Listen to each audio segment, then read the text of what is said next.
Am I audible right now?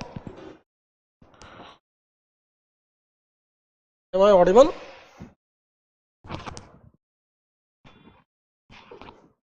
Bachcho, am I audible? Now I think the issue of the sound have been fixed. Still I am not audible. Okay. Now let us start and we will try to revise it in a very quick manner. अभी देखो यहाँ पे हमारा purpose क्या है, आपका 3 दिन बाद नेक्स्ट वीक पे एग्जाम है, तो यहाँ पे समझाना मेरा पर्पस नहीं होगा. पर्पस ये है कि मैं बहुत तेज़ी से चीज़ों को रिवाइज करा पाऊँ. The purpose is that in a very fast manner you can revise science and technology. So we will start with the particle physics and the universe. So now let us start with the first question. So try to attempt the first question, whether you can attempt the first question.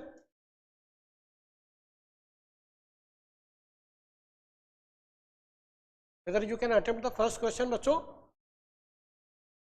The first question is about the Big Bang theory. Consider the following statement regarding the history of the universe after the Big Bang. The first term is cosmic inflation. Cosmic inflation occurred within the tiny fraction of the second, causing the rapid expansion more than the speed of light. So, the term cosmic inflation is important this year because NASA have sent a probe that is known as Sphere X. And Sphere X will study about the universe just after the cosmic expansion. What happened just after the cosmic expansion? Yes, cosmic inflation is the thing that at that time universe expanded more than the speed of light, and in this universe nothing can travel more than the speed of light, but this space is the medium and this limit does not imply on the space. So first statement is completely correct and it is in the first second of the universe. Second is nucleosynthesis. Nucleosynthesis means the making of the nuclei produce primarily hydrogen and helium within the first few minutes, and it was in the first 20th minute that hydrogen and helium, the proportion of the hydrogen and helium was 75% and helium was 25%. The ring combination era occurred around 3,80,000 years after the Big Bang. Recombination, it means the making of the atoms. And yes, it was just after the 3,80,000 years after the Big Bang, and this when there was making of the atom, the electrons were absorbed by the nucleus. Now what happened? Electrons are orbiting the nucleus, and this is the making of the atom. And this was the first time when universe emitted its first light, and this first light is also known as cosmic microwave background radiation. Then the third is, so second is correct, third is correct. Fourth point, the first star formed during the dark ages, ending this period. So first star formed just after the dark ages. So this is how fourth statement will be incorrect, and here we have 1, 2, 3 as the correct answer. Now the next question is, consider the following statement about the early universe. Now this statement is saying about the 4 fundamental forces. So there are 4 fundamental forces in the universe: gravity, electromagnetic force, then weak force, then gravity, electromagnetic force, weak force, and the fourth is your strong force. There are 4 fundamental forces. So first and foremost, gravity separated from the unified forces, then strong force separated from the unified forces. After that there was remaining electro-weak force, then electromagnetic force and weak force separated. So the separation of the fundamental forces began with the gravity emerging as the first. Yes, I told you that gravity was the first force that was separated from the unified forces. Matter-antimatter asymmetry. So matter-antimatter asymmetry we are studying in the Large Hadron Collider. What is this matter-antimatter asymmetry? Because in the universe that we can see, in the observable universe, we can hardly see the antimatter. There is hardly any existence of antimatter. So what happened within the first fraction of the seconds, that the universe took the side of the matter, not the antimatter, So this is matter-antimatter asymmetry, and this thing is being searched into the Large Hadron Collider, that why it happened, Actually, technically there should be equal amount of the matter and equal amount of the antimatter. If that would have been the case, then matter and antimatter would have annihilated each other and there would have not been any universe that we can see right now. But universe took the side of the matter instead of the antimatter. That is why we can see the universe that is made up of the matter resulted in excess matter through its cause remain unclear. This thing is we are searching in the Large Hadron Collider. Reionization was driven by the ultraviolet light from the first stars, making the universe transparent again. Yes, this was the period of the reionization when we had the first star, and these stars emit gamma rays, X-rays, then UV rays, then visible light, then infrared, then microwave, then radio waves. Yes, and these UV rays and X-rays and gamma rays, they are quite energetic. So when they are quite energetic, then what they will do? They will start the ionizations of the atom. So this is the correct statement. First, second, third, these are the correct. The universe expansion is decelerating due to dominance of the dark matter. This thing is saying that the expansion of the universe is decelerating. It is not the case, but the expansion of the universe is accelerating. It is told by Mr. Hubble. It was told by Mr. Hubble that the speed of the acceleration of the universe is increasing. And this thing is saying that there is dominance of the dark matter. No, there is not the dominance of the dark matter, but there is the dominance of dark energy. Dark energy is the responsible for the increasing speed of the or you can say acceleration of the expansion of the universe. So first, second and third statement are correct statement. Third question, consider the following statement regarding the composition of the universe. What is the composition of the universe? How much there is matter, how much there is dark matter, how much there is dark energy. This is the composition of the universe, and whether we have any antimatter, whether in this composition of the universe do we have any antimatter or not. So let us see the statement. Dark energy account for the approximately 68% of the universe energy density. Yes, this is the completely correct statement. So if we make the Venn diagram, then we will see that this large chunk, that is 68%, that is your dark energy. Then we have 27%, that is your dark matter. Then 5% we have visible matter, and in this 5%, we have 4% matter in the form of hydrogen and helium, and 0.5% in the form of stars, and 0.3% in the form of neutrino, and 0.03% in the form of heavy elements. Means which type of elements? Oxygen, iron, these are the heavy elements. So this is the composition of the universe. Now let us read the statement. Ordinary matter constitute only about the 5%, including the free hydrogen, helium and the stars. This thing I have told you. Then dark matter makes up the 27% and interact only through the gravity and the weak forces. So dark matter, yes, dark matter, we cannot see dark matter because it does not emit any electromagnetic radiation. Neither it emit any electromagnetic radiation nor it absorb any electromagnetic radiation. That is why we cannot see dark matter. And what are the other properties of the dark matter? We know dark matter because of the gravity, because dark matter interacts with the gravity, and dark matter also interact with the weak forces. So this is also a correct statement. So here 1, 2, 3 are the correct statements. And this dark energy, can say that this dark energy is responsible for the expansion of the universe, and it is also called the vacuum energy.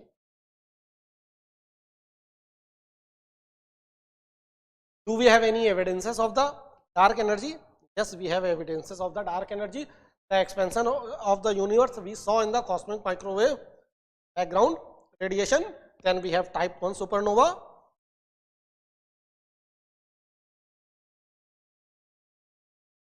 These are certain evidences for the dark energy. Then next question, composition of the universe. Consider the following statement about the universe composition. Yes, in the previous question I told you about the composition of the universe. Now try to read the statements and try to solve the answer. Can you solve this question?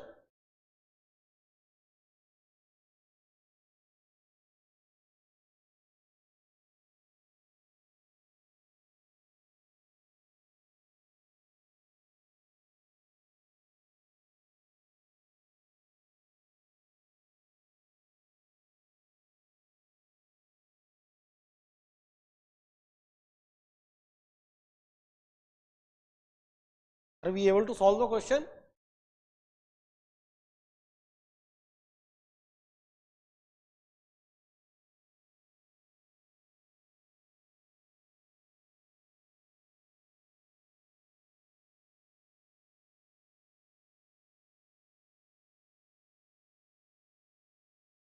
So I told you that free hydrogen and helium dominate the ordinary matter, that is 4%, that I have told you in the previous question, and stars accumulate approximately 0.5% of the total universe mass energy, and these are the heavy elements like the carbon, oxygen and the iron. These are 0.03% of the universe. Add here neutrino also.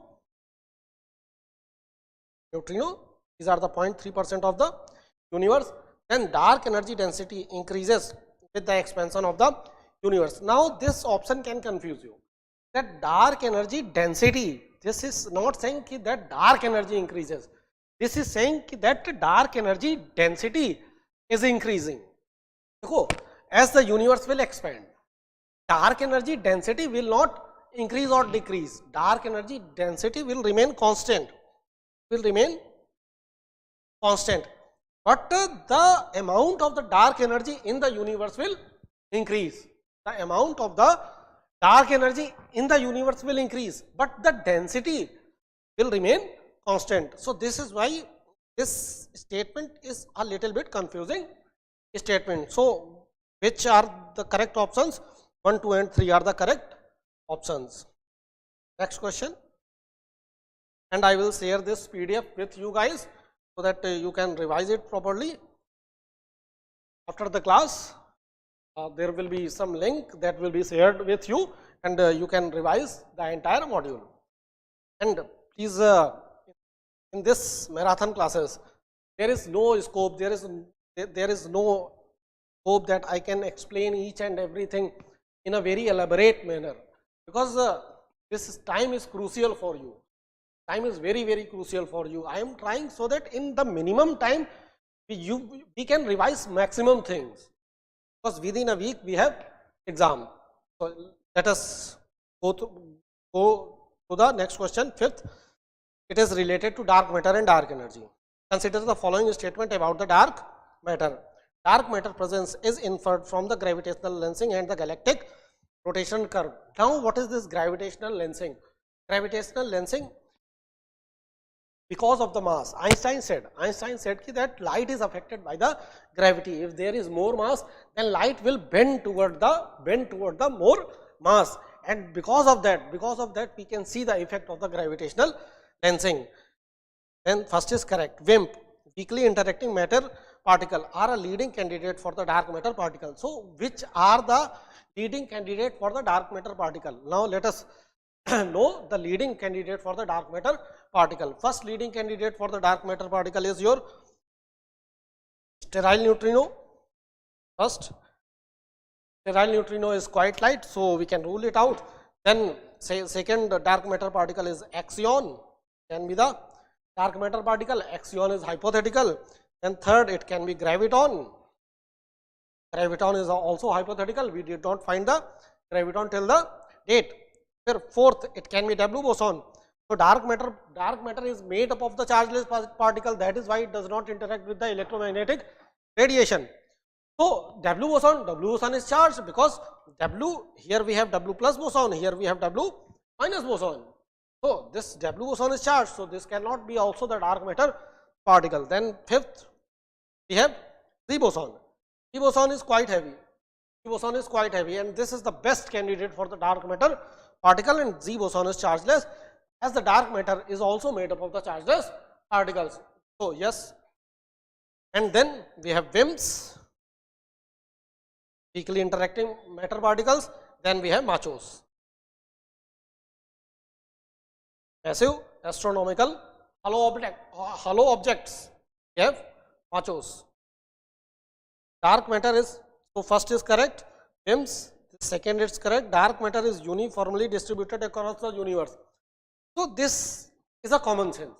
To know that even the matter, the ordinary matter is not uniformly distributed across the universe, because can you see between the earth and sun, there is a lot of place, the distance between earth and sun is 150 million kilometers, and between the earth and sun, do we have the evenly distributed matter? The sun we have the condensed form of matter, in earth we have less condensed form of matter, and between the sun and earth it is approximately vacuum, provided there are two more planets, that is your Mercury and Venus, and between the Mercury and Venus there is approximately vacuum, if not absolute vacuum, there is approximately vacuum. So even the ordinary matter is not uniformly distributed, then how the hell this dark matter can be uniformly distributed? So we can rule this out, that it is not uniformly distributed. So here 1, 2, 3, 1 and 2 is correct, 3 is wrong. Fourth, the Ice Cube Observatory has directly detected dark matter particles.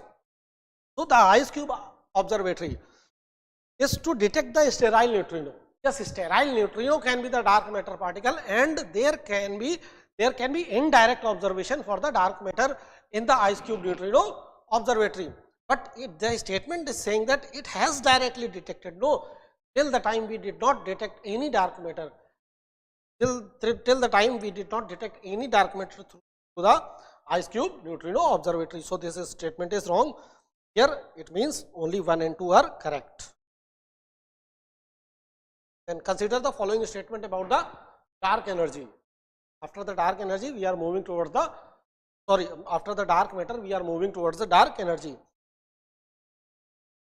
Dark energy derives the accelerated expansion of the universe. In the previous question, I have told you that the dark energy is responsible for the expansion of the universe, and the expansion of the universe is accelerating. It is because of the dark energy, and dark energy is a mysterious form of energy. You can say that it is the vacuum energy, it is the energy of the space. As the space will increase, the amount of the dark energy will also increase, but its density will remain constant. It is modeled in Einstein cosmological constant in the standard model. Look, when Einstein was giving his general theory of relativity, so he put a constant, that is lambda, and now lambda is somewhat like dark energy. Why he put the lambda? So that he can balance the effect of the gravity, To balance the effect of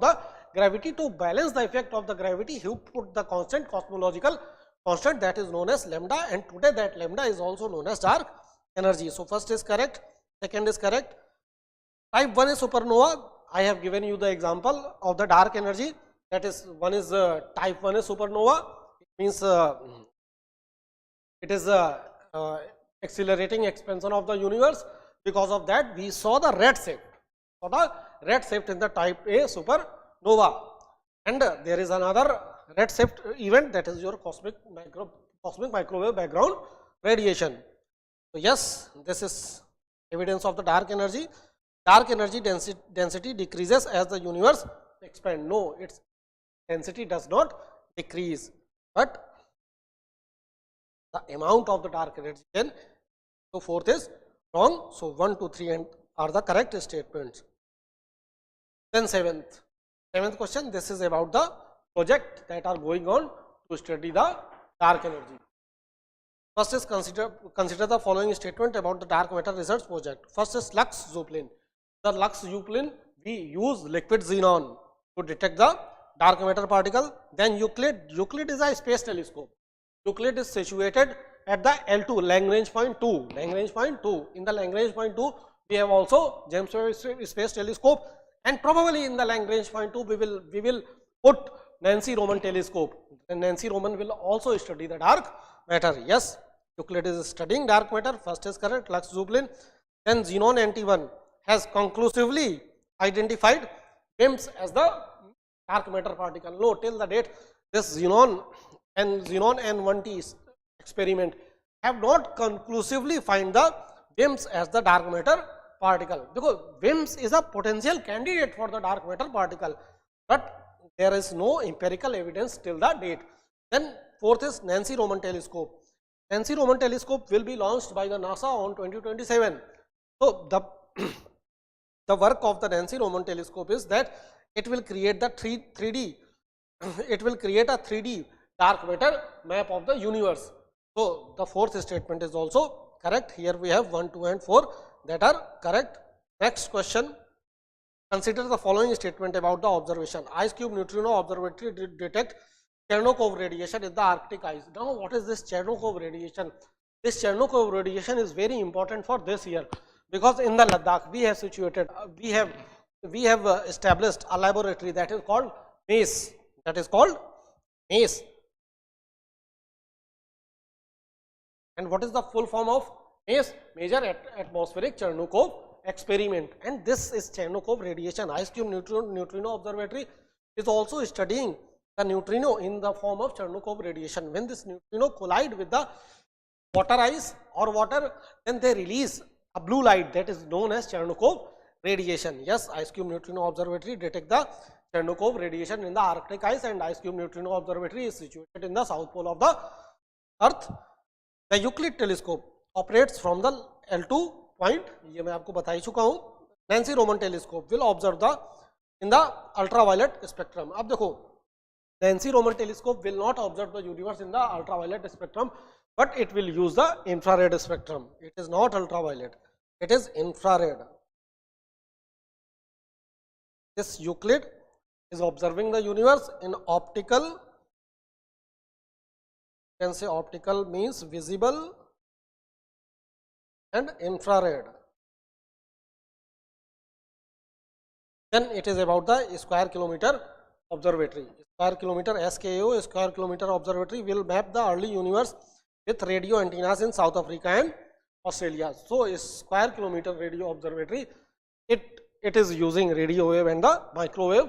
One unit will be installed in South Africa, another unit will be installed in the Australia, and India is the member of SKAO.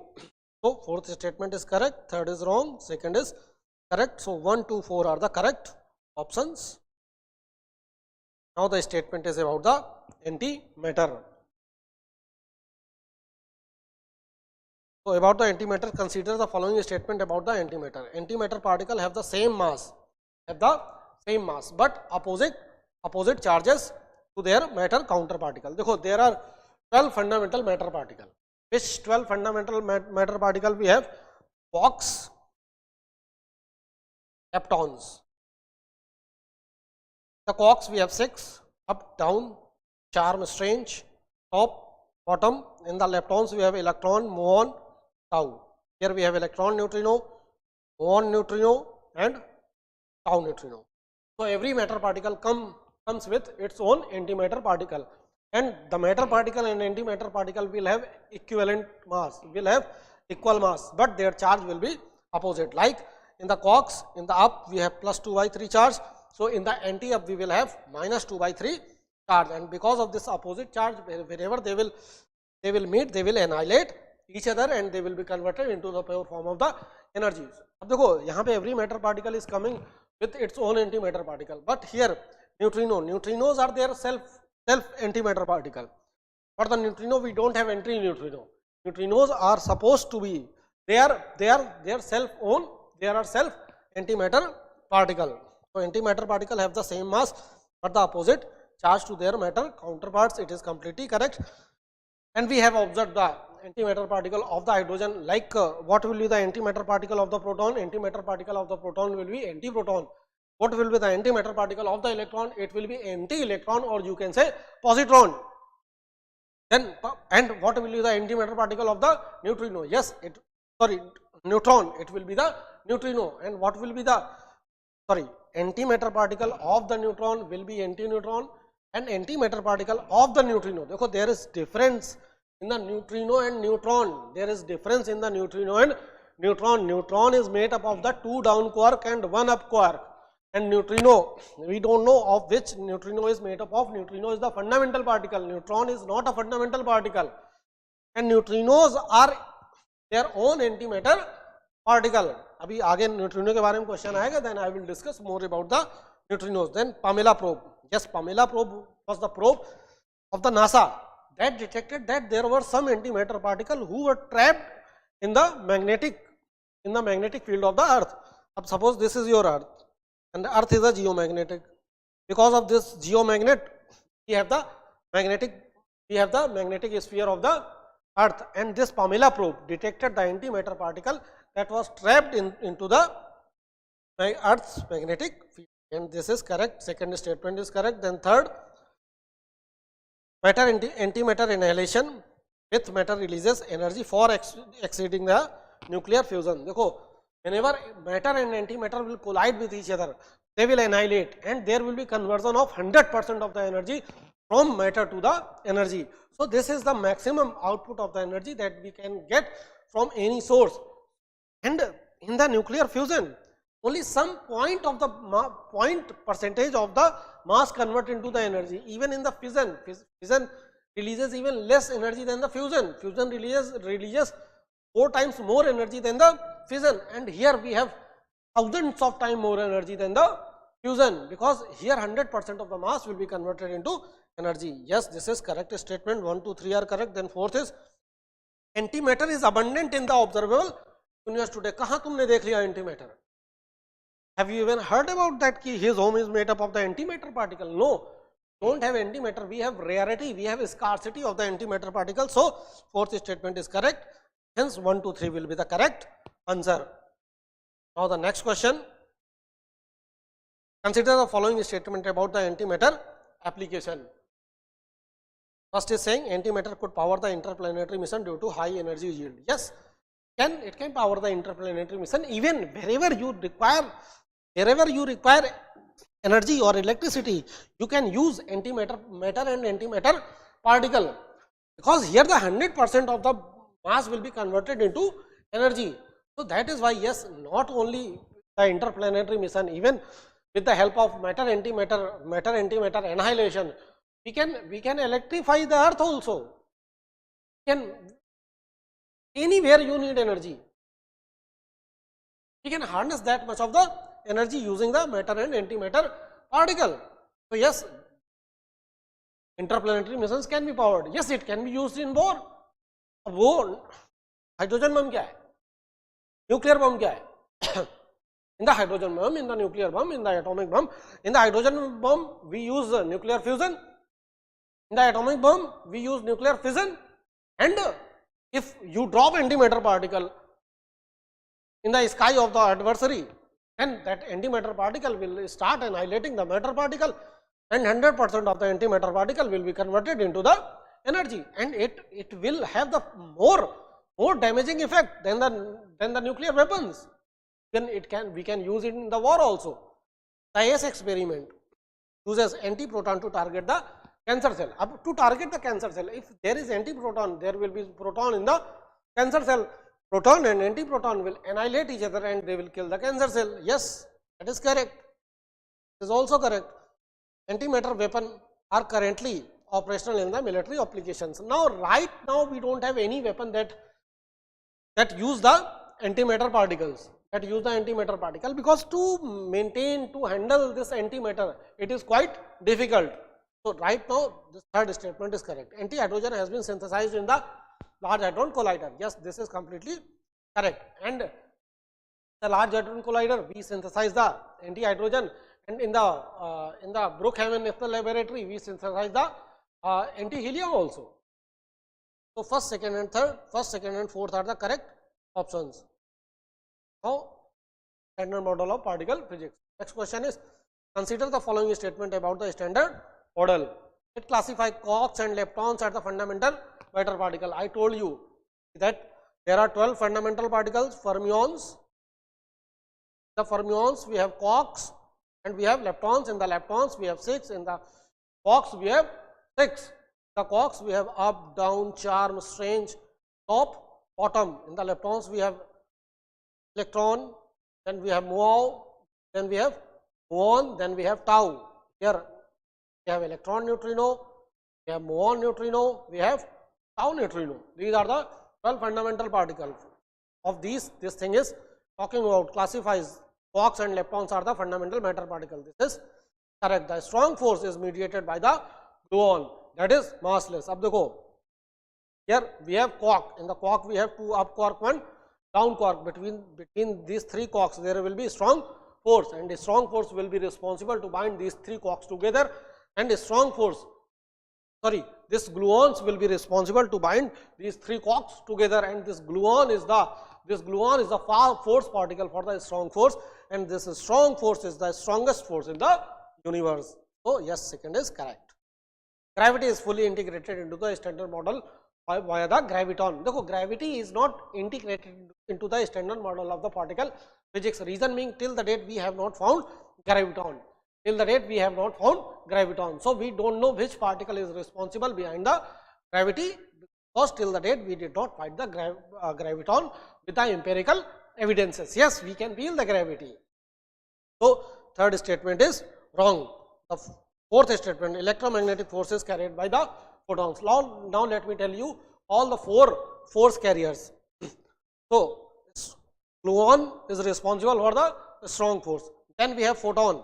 We have photon is responsible for the electromagnetic force, and the strong force, the range of the strong force is very small, while the range of the electromagnetic force is infinite. And who is responsible for the electromagnetic force? That is your photon. Then after the photon we have W boson and Z boson. W and Z boson are responsible for the weak force, and the range of the weak force is even smaller than the strong force. Then we have gravity. We have gravity, which is not in the standard model of the particle physics, and the range of the gravity is infinite. So here electromagnetic force and the gravity range is infinite. So now try to understand this. Here we have 12 fundamental matter particles. So quarks, these quarks, they feel all 4 fundamental forces, and here we have electron, muon, tau. They do not feel the strong force. Here we have neutrinos. Neutrinos only feel 2 fundamental forces, that is your gravity and weak force. Neutrinos do not feel the electromagnetic force because neutrinos are chargeless. So here first, second and fourth are the correct options. First, second and fourth are the correct options. Now Higgs boson. Following the statement, consider the following statement about the Higgs boson. Higgs field gives mass to the elementary particle like the quarks and electrons. Like the quarks, देखो, Higgs boson are responsible for the mass in each and everything in the universe. बात को समझो. Higgs boson are responsible for mass.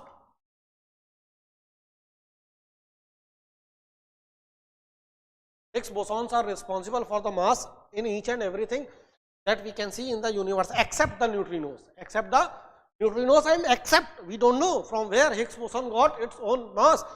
That is why we are searching these things in the Large Hadron Collider, that from where the neutrinos got the mass. So the statement is saying that ki Higgs boson give the mass to the quarks. Yes, quarks को mass देता है, and to the electrons. Yes, that is completely correct, but not the neutrino. Neutrino को Higgs boson mass नहीं दे रहा है. It was discovered. This Higgs boson was discovered in Large Hadron Collider on 2012, confirming the standard model of the particle physics. Yes, it was discovered on 2012, and on 2013 the Nobel Prize was given to the Peter Higgs. And these bosons, 5 bosons that we have studied, your gluon, then your photon, then W boson and Z boson, then Higgs boson.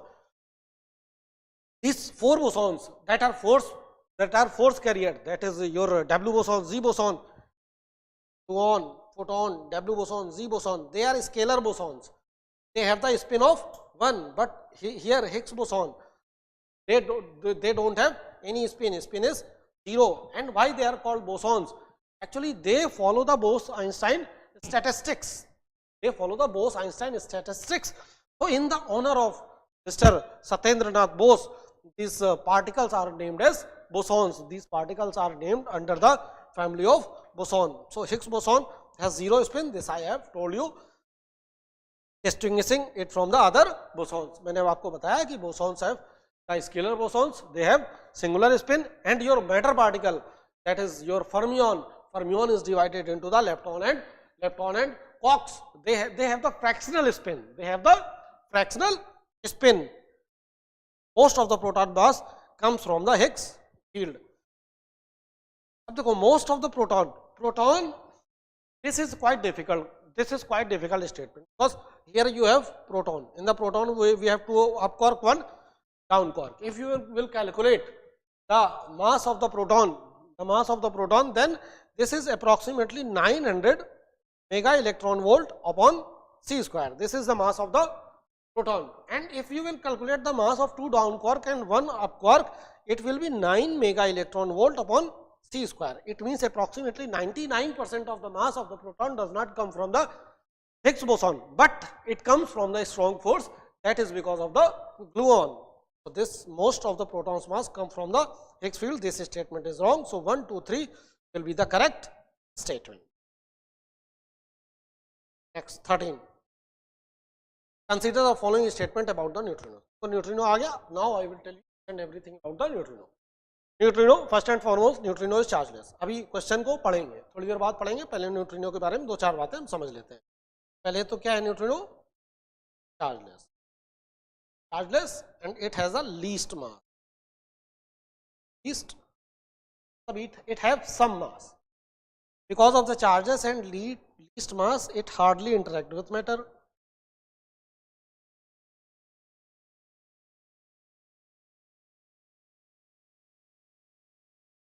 Because of this, it can cross any surface. It can cross even the entire diameter of the earth. It can cross even the lead wall, any surface. Any surface, it means any surface. These are some properties of the neutrino. That is why they are also called ghost particles. And from where we get the neutrino? From the nuclear reactions we get the neutrino. If there will be any radioactivity and if there will be release of W boson, then we will have the neutrino. So neutrino comes from the sun, neutrino comes from the stars, neutrino comes from the core of the earth, neutrino comes from the supernova, neutrino comes from the radioactivity, neutrino comes from the radioisotope. Like your banana. In banana we have neutrino. Banana releases neutrino. You and me are also releasing neutrino because of the carbon 14 in our body.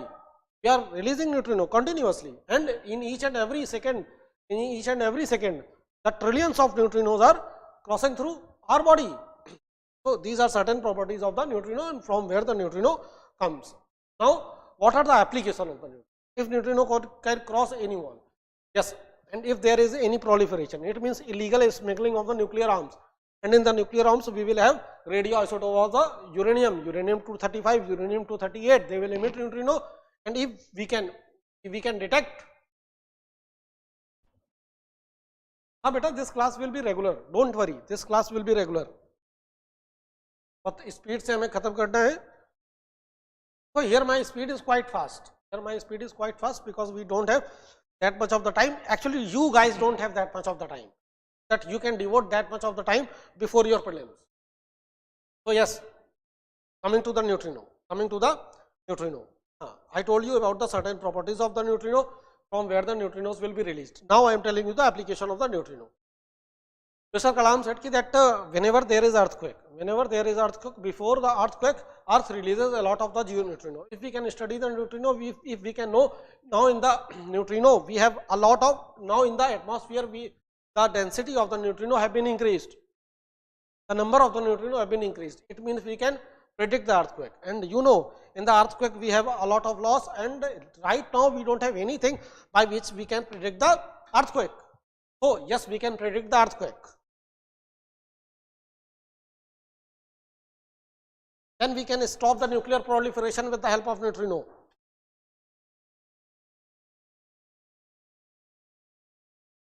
Neutrinos, they are quantum particles. So we can use neutrinos in the quantum encryption. And neutrinos, if they are quantum particles. Now you know the photon. Photon is also quantum particle. Your light, photon is also quantum particle. And in those quantum particles, send the packet of information. We send the packet of information. So in the neutrino, we can use the neutrino for the communication purpose. For the purpose of communication, we can use the neutrino. And yes, for the interplanetary communication, because if we are doing the interplanetary communication with the help of electromagnetic wave, then you know, in the planets, like in the Jupiter, like in the Earth, we have magnetic field, and that electromagnetic field, that electromagnetic waves are deflected because of the magnetic field of the planet, and you know that neutrinos are chargeless. So that is why they will not be deflected by the magnetic field of the planet. Yes, we can have better interplanetary communication with the help of neutrino. And yes, we can study the core of the sun. Till the date we cannot see inside the core of the sun. Actually, whatever we see in the sun, that is your photosphere. And with the help of neutrino, because neutrinos are coming outside from the core of the sun, because in the core of the sun we have nuclear fusion that is going on. So we can study the core of the sun, we can study the core of the stars, we can study the active galactic nuclei, we can study your cosmic rays if we can control the neutrino. Now let us read the statement. Neutrino exist in 3 flavor. ये मैं आपको बता चुका हूँ that they exist in 3 flavor, that is electron neutrino, muon neutrino and tau neutrino. They are chargeless. Neutrinos oscillation imply that they have non-zero mass. Yes, that is completely true that they have non-zero mass. देखो, it is not saying zero mass. यहीं पे ध्यान रखना है, यहाँ पे गोला मार लेना है. This is non-zero mass. मतलब neutrino have some mass. This is correct. Ice cube observatory detect neutrino via Chernikov radiation. ये मैं आपको पहले ही बता चुका हूँ. Neutrino interact via matter with electromagnetic force. अब मैंने आपको बताया ना that neutrino feels only 2 type of force. One is gravity, another is weak force. So this statement will be wrong. 1, 2 and 3 will be the correct statements.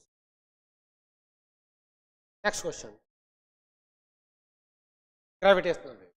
Now, gravitational wave pe question है. So firstly, you need to know a little bit about the gravitational wave. Gravitational wave, what is this? This is the ripple in the space time. Ripple, vibration. These are the ripples in the space time. They are mechanical wave. They are mechanical wave. Ripples in the space time, vibration in the space time. देखो Einstein, अब सुनो, this gravitational waves, they were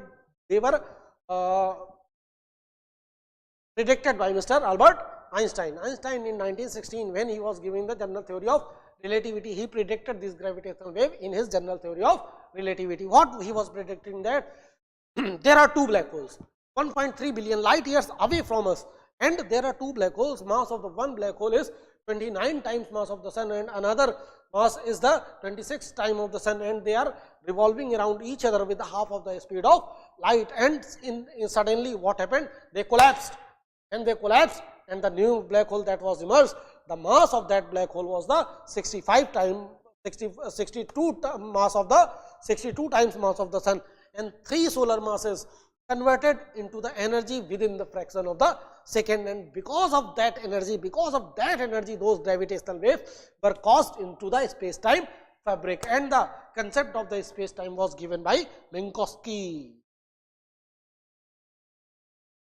And Einstein adopted this concept of the space-time in his general theory of relativity, and he predicted the gravitational wave. So I told you the gravitational wave will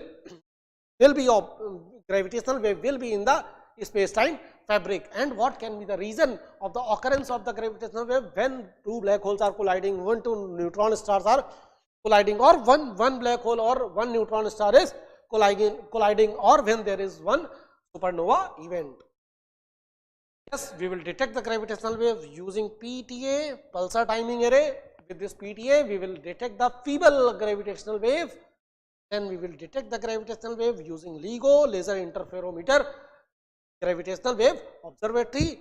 Yes, third is space-based laser interferometer space antenna. These are the 3 instruments by which we can study the gravitational wave and holes.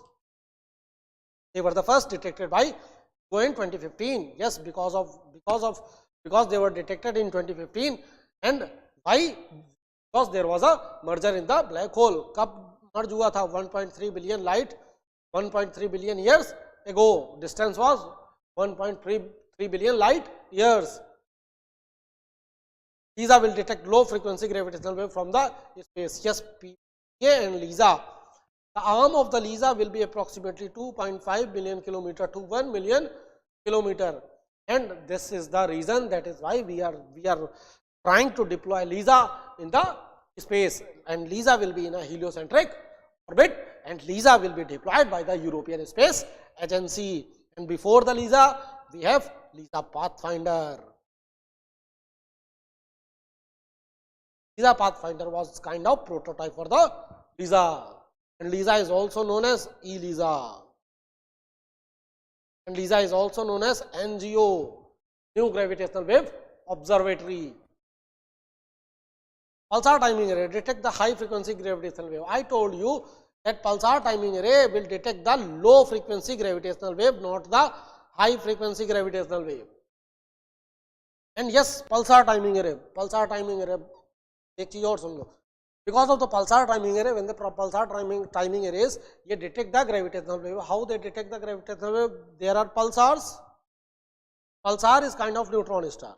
RR is kind of neutron star, and this neutron star emits light.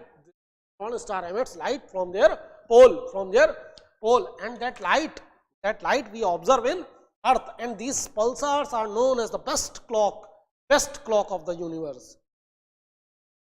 Neutron stars, that is pulsars, they are known as the best clock of the universe. They never delays, they never ever delays. Suppose if there is a pulse that is coming in 10 milliseconds, and if there is any delay, the next day that pulse came from the 11 millisecond, if it means there is some disturbance in the space-time fabric, and that disturbance is what? That disturbance is gravitational wave. And when we calculated this gravitational wave in the computers, we got the hum sound of the universe. What? Hum sound of the universe. Hum sound is related to what? Hum sound is related to the gravitational waves. Was in the current. Yes, and LIGO India will enhance the global detection capability. यार जितनी भी ज्यादा gravitational wave लगाओगे उससे क्या होगा? Gravitational wave detect करने की कैपेबिलिटी आपको बढ़ जाएगी. And LIGO India is coming in the Hingoli district, Maharashtra. Coming in Hingoli. And yes, for the PTA pulsar timing array, we have EMRT in Pune, 9 meter wave radio telescope. It studies the gravitational wave in radio waves. Yes, 1 correct, 2 correct, and 4 correct. 1, 2, 4 are the correct. And we have general theory of relativity. पहले सुनो, general theory of relativity. General theory of relativity was proposed by Mr. Einstein. Mr. Einstein, he proposed this general theory of relativity approximately 100 years ago, and there are certain concepts that are given, certain postulates in the general theory of relativity that was given by the Einstein. So general theory of relativity says that gravity is not a force. ये तो उसमें बोला कि gravity force नहीं है. Gravity क्या है? Force नहीं. Gravity is what? Gravity is the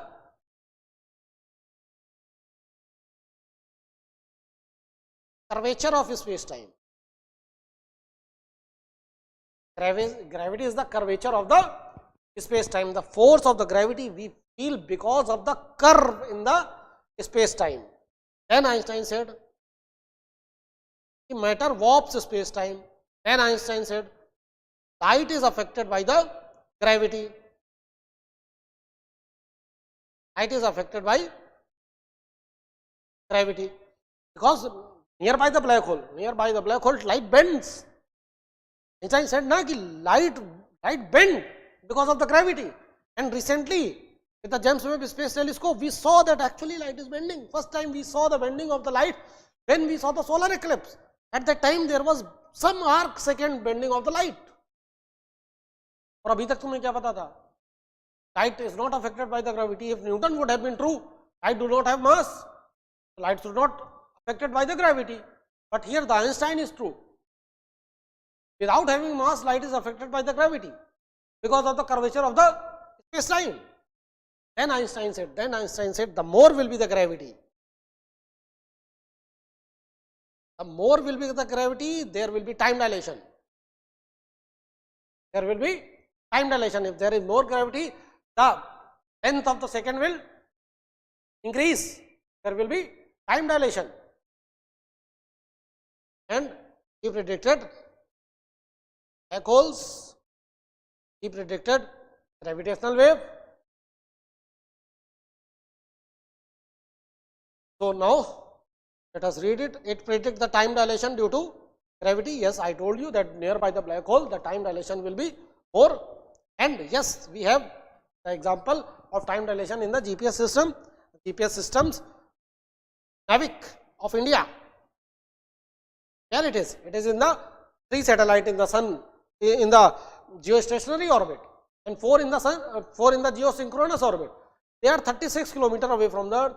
So over there, there is less gravity of the Earth than the surface. Then over there, what will happen? We have to fix the time. We have to fix the time in certain duration. We have to change the time in certain duration, because over there we have less gravity, and so time will be faster over there. Time will be faster over there. So अभी क्या करना पड़ेगा? वहाँ पे घड़ी को थोड़ा सा पीछे करना पड़ेगा. And we do that. Light bending around the massive object was confirmed during 1919 solar eclipse. That I have told you that light bends, and during the solar eclipse we got to know that. Black hole are the direct prediction of the general theory of relativity, that I have already told you, because in the Einstein said that matter warps the space time, and the more there will be matter, there will be more warping.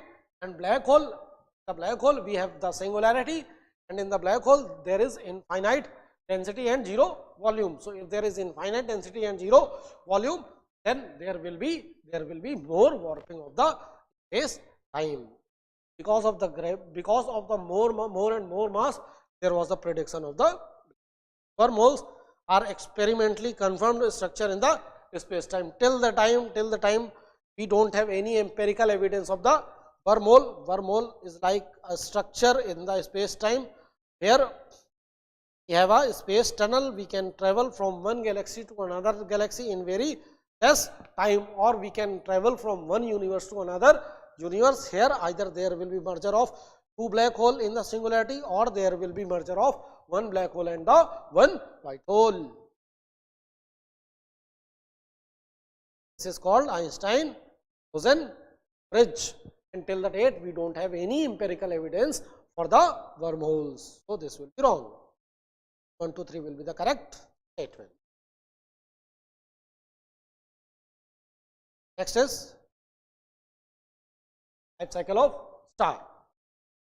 Consider the following statement about the stellar evolution. Stars form from the nebula through the gravitational collapse. There is a nebula. There is a nebula. Nebula is what? It is dust of. Nebula. Nebula is a composition of dust and gases. Gases what? Hydrogen and helium. Hydrogen and helium. And these are the elements to make the star, where there will be a lot of these components. There will be gravitational collapse. After gravitational collapse, what will happen?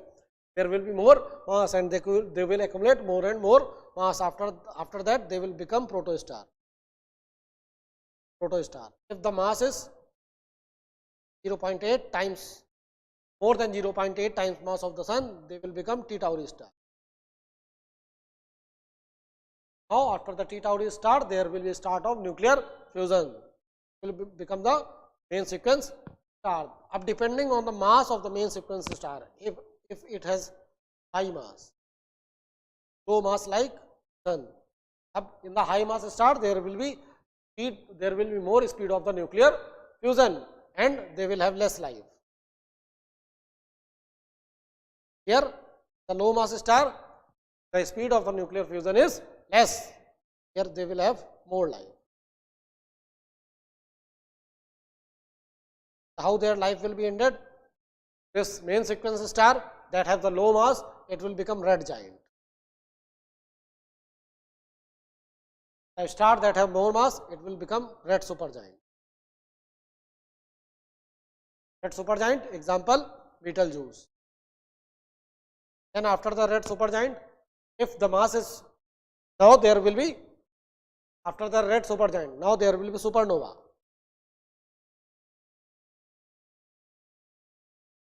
this red giant will shed outer layers layer by layer and it will become white dwarf. After the white dwarf, it will become the black dwarf. This is the end of the lower mass star or average size mass star like our sun. Then we have supermassive stars which will go under the supernova. After the supernova, if the core that will remain after the supernova explosion, if the mass of the core is more than 1.4 times of the sun, either it can become the neutron star or it can become the black hole. This limit was given by Mr. Chandrasekhar, was Indian origin scientist, and he got the Nobel Prize for this discovery. Now either it will become black hole or the neutron star. अब इसको देख लेते हैं. Stars form nebula through the gravitational collapse. Completely correct. Main sequence star fuse hydrogen to helium in their core. This is your main sequence star. Here we have core. Here in the core, hydrogen will be converted into the helium. When this fuel will be exhausted, after the exhaustion of this fuel, it becomes the red giant. Red giant forms when a star exhausts its hydrogen in the core. After this phase, helium will start fusing into the bigger element, and the biggest element that a star can form, that is your, and rest of the elements will be made in the supernova explosion using the nucleosynthesis. All stars end their life as black hole after the supernova. एक तो पहले में सब में supernova नहीं होगा. दूसरा मैंने आपको बताया ब्लैक होल जो सुपरमैसिव स्टार्स होंगे, they will only become the black hole. कुछ बनेंगे neutron star. If the mass of the star, mass of the core is less than 3 solar masses, then that will become the neutron star. If it is more than 3 solar masses, then only it will become the black hole. And this limit is known as Volkoff, Oppenheimer, Solomon Oppenheimer, Volkoff limit. If the core of the star after the supernova have more mass than the 3 solar masses, then that core will become the black hole. ये भी तो पता है आपको, white dwarf बनेगा, black dwarf बनेगा. No, all stars will not become black hole. This is 1, 2, 3 are the correct. Next, black hole. This is about the black hole. The black hole समझते.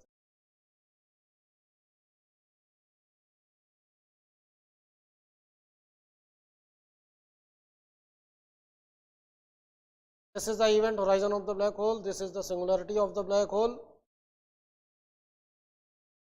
And nearby the event horizon, we have photon sphere. And outside the photon sphere, we have accretion disk. That is event horizon.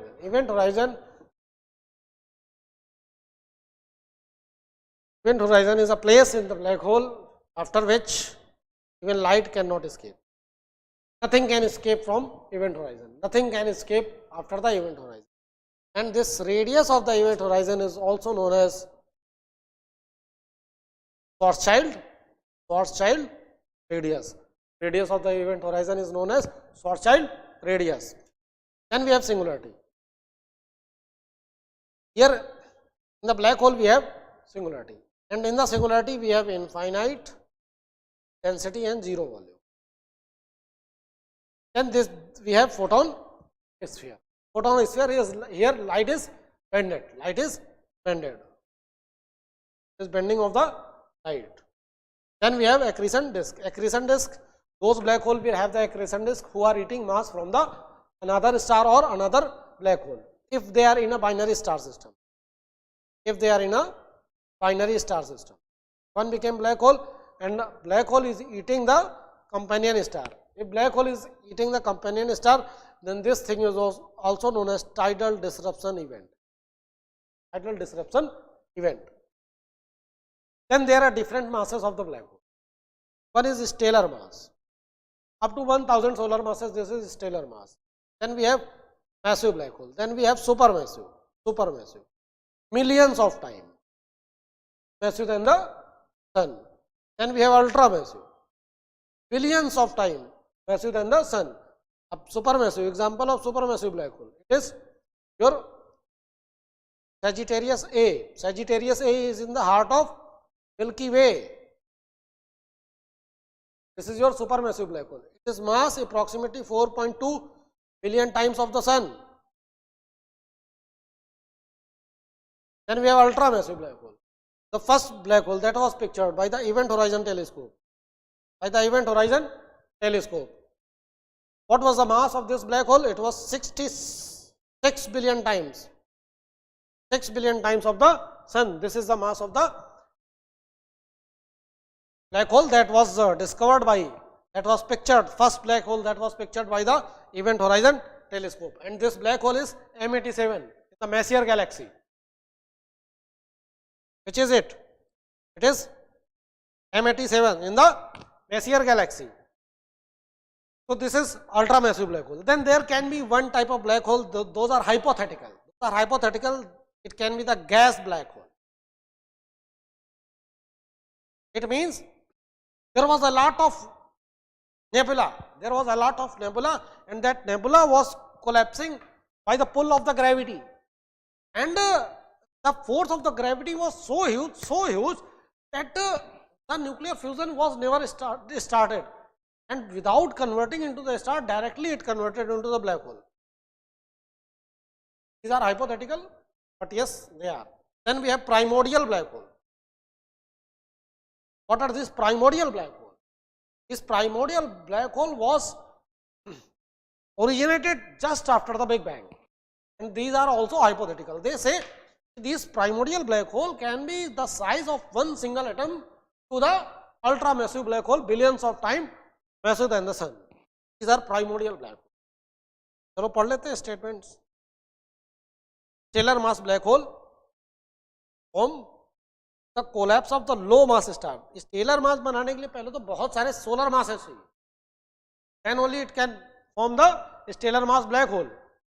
तो उसकी limit 1.4 solar masses से ज्यादा होनी चाहिए. फिर टोलोमन open however वोल्कैप ने बोला नहीं, कोर का जो मास है that should be more than 3 times of the sun. और ये लो मास स्टार, सन जैसे स्टार से ब्लैक होल बनना ही नहीं है. तो this is wrong. 1, 2, 3 are the correct statement. Which black hole was pictured by the Event Horizon Telescope? It was Event Horizon pictured the M87 in the Messier galaxy. Next question. It is about the sun. Sun की layers बना. Core. In the core we have fusion of hydrogen into helium. After the core what we have? Core के बाद we have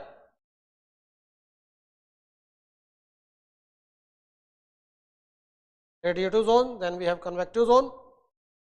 Then after the convective zone we have photosphere. After the photosphere we have chromosphere, then we have transition zone, then we have corona. Maximum temperature will be in the core 15 million degree Celsius. How much? 15 million degree Celsius. It will be in the core. After the core, the temperature will start decreasing till the photosphere or till the chromosphere. After the chromosphere, the temperature will start increasing. Here temperature will start increasing. Here it is decreasing. So in the photosphere, the temperature of the photosphere is approximately 6000 degree Celsius. Temperature of the core 15 million degree Celsius. Then again the temperature of the corona, some lakhs to millions of degrees Celsius. Some lakhs to millions of degrees Celsius. Means corona is hotter than the inner layer. Corona is hotter than some inner layers of the sun. Now let us read the statement. Corona in the sun is the outermost layer observable during the solar eclipses. That is completely correct. A hollow, you can see a hollow, a red color hollow at the time of solar eclipses, that is your corona, and it is the outermost layer. It is one of the hottest layer also. Solar wind. Of course, there are 3 things about the sun. One is solar wind, another is solar flare, then we have your coronal mass ejection, solar wind, solar, then coronal mass ejection, then solar flare. Because in the wind we have particles. Wind is like you are breathing, sun is breathing. So speed of the particle is approximately same. Speed of the particles are approximately same. So in the solar wind we have particles. Which particle? Charged particles. Sun have charged particles. Sun have hydrogen, helium. These are the charged particles. Sun have protons. Sun have electrons. These are the charged particles. In the solar wind we will have charged particles, and these charged particles can interact with your electromagnetic instrument, and this charged particle can hurt your electromagnetic instrument. First and foremost, this is your solar wind. Then coronal mass ejection, sneezing. When you are breathing, the speed of the particles is quite low. When you sneezed, then there will be release of a lot of particle with more speed. That is your coronal mass ejection. When sun ejected a lot of matter from its surface, that is your coronal mass ejection. Here the speed of the particle in the coronal mass ejection, the speed of the particle will be more, and the amount of the particle will also be more. Then we have solar flares. Solar flares are like the electromagnetic waves, that is from your gamma ray to the radio wave. These are the solar flare. And there is one more thing about the sun, that is the change in the magnetic field of the sun. Sun changes its magnetic field in every 11 year, and when sun changes its magnetic field in every 11 year, it is also known as solar cycle. And in 22 years we have Hale cycle. And when there is more solar activity, it means there will be more sunspots. There are more sunspots, then there will be more solar activity. And if there is more solar activity, then what will happen? Then these solar flares will be strong. This solar wind will be strong. There will be more coronal mass ejection. Now let us read the statement. Solar wind releases high energy particle that can disrupt the earth communication. बिल्कुल correct है, because in the orbit of the earth we have communication satellite, and those communication satellite work on the electromagnetic principles. Aditya L1 mission studies the sun from the L1 Lagrangian point, and this is the first Indian observatory that we have situated in the Lagrangian point 1, and it have 7 instrument also. Instrument देख लेना, match करने को आ सकता है exam में. Chromosphere is hotter than the corona due to proximity to the its core. देखो, this is an anomaly. Chromosphere is nearby the core. Corona is the outermost layer, but corona is hotter than the chromosphere. अब तुम देखो ना, यहाँ पे heat source से दूर जा रहे हो, लेकिन हीट बढ़ रही. This is an anomaly in the sun. This statement is wrong. First, second and third is correct. Now about the James Webb Space Telescope. JWST के बारे में पहले कुछ बातें जान लो. JWST study the universe in infrared, and it is a joint project of the NASA and Canadian Space Agency and some other space agencies. JWST, the budget of the JWST was approximately $10 billion, and its length is twice the time of the Hubble. Hubble is in what? Hubble is in low Earth orbit. Hubble study the universe in ultraviolet and visible, while the JWST study the universe in infrared. That means your wavelength will be more. Now let us read about the question. It operates at the Lagrange point 2. Yes, it operates at the Lagrange point 2. If you want to study the universe, then your telescope will be either in the Lagrange point, definitely your telescope will be in Lagrange point 2. If you want to study the sun, then the best Lagrange point is L1. Yes, there can be L4 and L5 also, but in L3 we cannot study anything, because it is between the earth and it is far side of the sun. From there we cannot get any signal. Primary mirror is smaller than the Hubble. No sir, it is not smaller, it is approximately twice the size of the Hubble. And so in the primary mirror we use a cooling system. Teflon coating की हुई है हमने वहाँ पे, Teflon coating, so that it remain cool, and For the cooling, we have used liquid helium,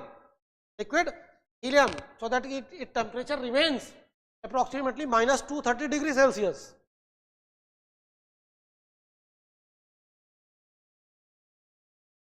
So that he can even study the feeble infrareds. JWST is searching life in the exoplanets. अब देखो, what is the aim of the JWST? Aim of the JWST is to search each and everything just after the reionization. Reionization, it means the making of the first star.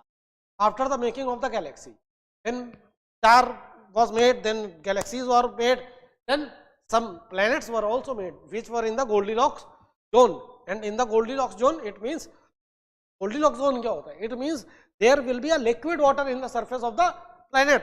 There will be a liquid water. There will be liquid water in the surface of the planet. If there will be liquid water in the surface of the planet, then there might be possibility of life that we know, a carbon-based life. Life originated in the ocean, in Earth. I am saying the life we know. So the purpose of the James Webb Space Telescope is also to search life in the exoplanets. Yes, recently James Webb Space Telescope gave us some data that there is one planet, that is K2-18b.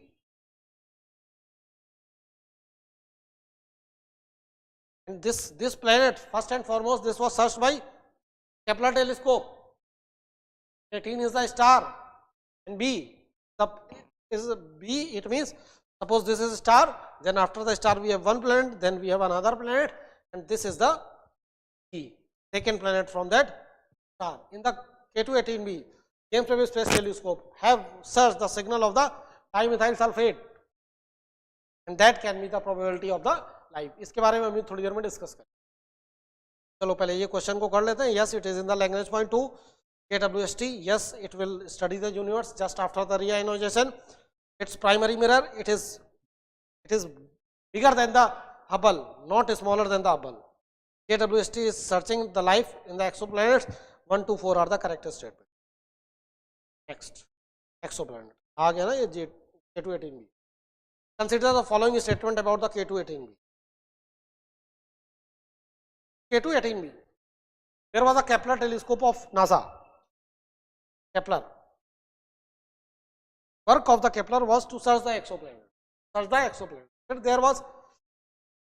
There were 4 arms in the Kepler, and there was a disturbance in one arm of the Kepler.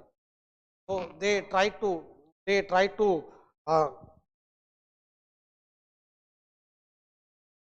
the maintenance in the Kepler, but that was not possible. So somehow Kepler started working again, and now whatever exoplanet will be was searched by the Kepler, they were known as K2. That is why name is K2. Means after the fixation of K2, Kepler, these stars and these planets were searched. This was the K2 project. K18, it is a star that was searched in the second phase of the Kepler telescope. Here B is a planet. A, first planet, B, second planet. This is the system. Ab samjho. K2-18b, yes, it is a sub-Neptunian planet. It means, what is sub-Neptunian planet? Its mass will be approximately 8 times more than the Earth. Then JWST detected, yes, it is in the habitable zone. JWST detected methane and carbon dioxide in 23, and then JWST detected dimethyl sulfide. अब देखो, here the life can be of another form. Here the life can be of another form, because the life we know the carbon based life. Here this word is hyacinth word. This word is hyacinth word. It means the atmosphere is made up of the hydrogen and helium.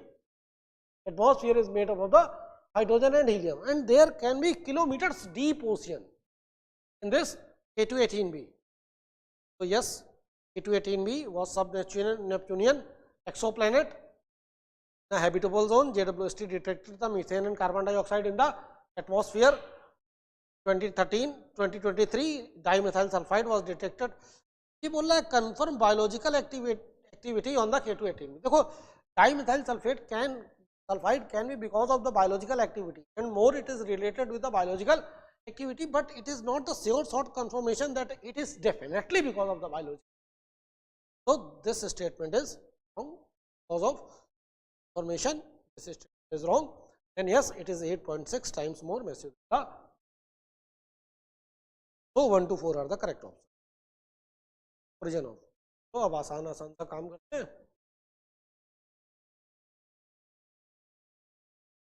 How many following theories about the universe origin are supported by the empirical evidence? First option is Big Bang. Yes, for the Big Bang we have many empirical evidences. Then state theory, it says that universe is not expanding, वो उतना ही बड़ा है. तो universe is expanding, तो no empirical example. Inflationary theory, it supplement the Big Bang theory. So for the inflationary theory, it says that the universe is expanding. We have empirical evidence in the form of cosmic microwave, background radiation, and your type 1 is supernova. Then multiverse theory, till the date we did not search, we are not able to search any other universe, because our universe is also very large, very large. Even we cannot see our own complete universe, that is, and we can see only the observable universe, that is also known as the Hubble limit. So only 2 are correct. First and inflationary theory, third, only 2 are correct, rest are wrong. Then it is about the cosmic microwave background radiation. Cosmic microwave background radiation was just after the 3,80,000 years of the Big Bang. It is the also first light. This is the same time when first atom formed. क्या बोल रहा है statement? It was emitted during the recombination era. Yes, the era was the era of the recombination. It means the recombination of what? Electrons and nucleus. It provides the evidence of the Big Bang theory. Yes, it provides the evidence of the Big Bang theory, because this is the first light. This is the first time there was formation of the atom in the universe. It is uniformly across the universe with no fluctuation. I told you that matter is not distributed uniformly in the universe. So that is why this is not uniformly distributed in this is not uniformly distributed in the universe. This is wrong. It was first detected in 1965 by Pennis and Wilson. This is completely correct, because Pennis and Wilson, when they were doing the experiment, there was a little bit disturbance. Then they thought, what it can be. But this thing is each and everywhere in the universe, So then they detected this cosmic microwave background radiation. So 1 to 4 and 1, 2 and 4 are correct, 3 is wrong. So only 3 statements are correct. Then next, how many of the following are the characteristics of the black hole? Black hole के बारे में तुमको सब कुछ बता चुका हूँ. They have event horizon. Yes, they emit the Hawking radiation. Mr. Stephen Hawking said that actually there is one rule of the quantum mechanics, that information cannot be lost. Until the date we knew only one thing, that after the event horizon nothing can come back. So it means information is trapped in the black hole, information is lost. So Hawking, to solve this problem, Hawking said that black hole also radiate Hawking radiation, and by the Hawking radiation they evaporate, they lose their mass in some time. So these are the Hawking radiation by which black hole is sending back the information to the universe. So yes, they emit the Hawking radiation, they have the event horizon, they form only from the supermassive stars. अब देखो, yes, they form because of the supernova in the supermassive. There is a supernova in the supermassive star. Then what will happen? If there is supernova in the supermassive star, then either there will be the remaining core, Now the fate of the core decide on the mass of the core. If this core is less than 3 solar masses, then it will never become the black hole. It will become neutron star. if mass is more than 3 solar masses, तो वो neutron star भी तो supermassive star से आया. And if mass is more than 3 solar masses, then only it will become the black hole. Ab suppose there are this type of neutron stars, less than 3 solar masses, 2.5 solar mass, 2.5 solar mass. They collided. Now there will be some mass that will be converted into energy. Suppose 1 solar mass converted into energy, the remaining 4 solar masses. Now there will be formation of black hole, because this is bigger than Volkap-Tolman Oppenheimer limit. Now there will be formation of black hole. So it means black hole can be formed because of the collision of 2 neutron stars, because of collision of 2 white dwarf also, or some white dwarf also. Not only because of the supernova explosion in the supermassive stars. Yes, there might be a case. So this is incorrect. They can merge, producing gravitational wave. जब gravitational wave पढ़ रहे थे तब मैंने बताया तो how the gravitational waves are produced in the universe, either black hole merger, neutron star merger, black hole neutron star merger, or supernova explosion. Yes, that is correct. 1, 2, 4 are correct. It means 3 statements are correct. Neutron star. How many of the following statements are true about the neutron star? They form from the collapse of the massive star. Yes, they form from the collapse of the massive star. After the supernova explosion, the mass is more than 1.4 solar masses. The core remained. Mass of the core is more than 1.44 solar masses. Then it will become the neutron star. They emit radiation from poles at pulsar. जब pulsar जब मैं gravitational wave बता रहा था उसी time में मैंने आपको pulsar बताया था. Now this will emit the radiation from the core. Radiation from the poles of the pulsar, and they are also known as the best clock of the universe. They have densities comparable to the atomic nuclei. Because they are very dense objects. They are the densest.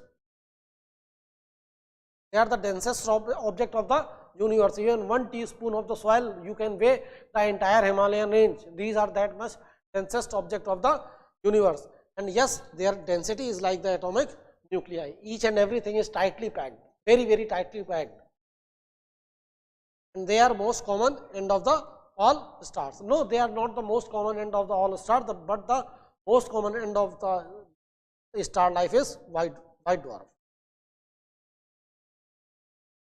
Because to end as the neutron star, the star need to be supermassive, and we don't have the maximum population of the stars is red dwarf star, not the supermassive stars. So how they can be the most common? White dwarf will be the most common. So fourth is wrong. So it means first, second, and third. Only 3 statements are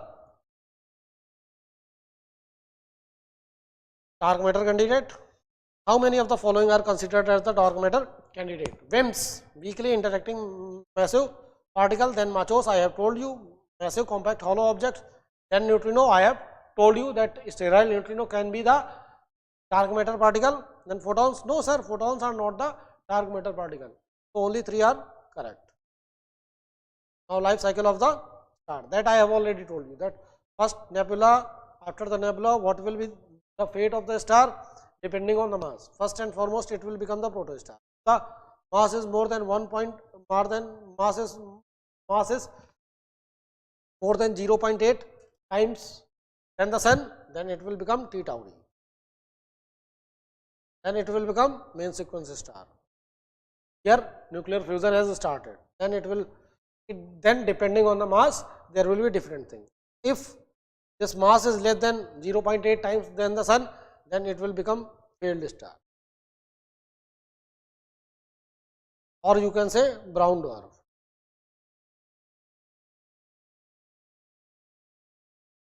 So yes, nebula, main sequence star, red giant star, and planetary nebula.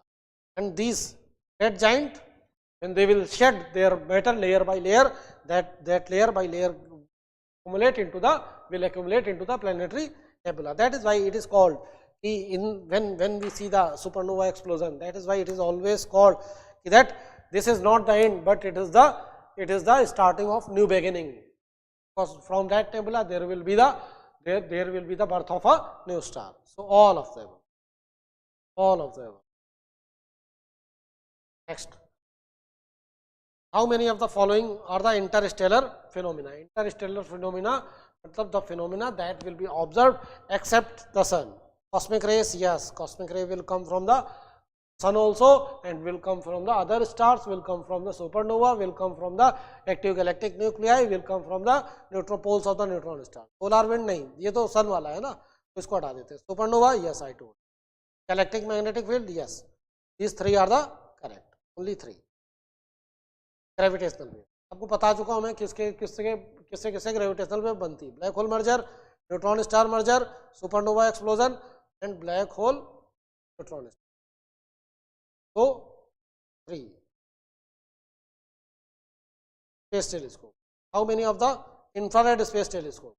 JWST, yes, it work on the infrared. Hubble, no, Hubble work on the visible and UV. Hubble is wrong. Nancy Grace telescope, it will also work on infrared, will be launched on 2027 by NASA. SphereX, yes, SphereX is the latest satellite that was launched by the NASA to study the universe just after the cosmic accretion.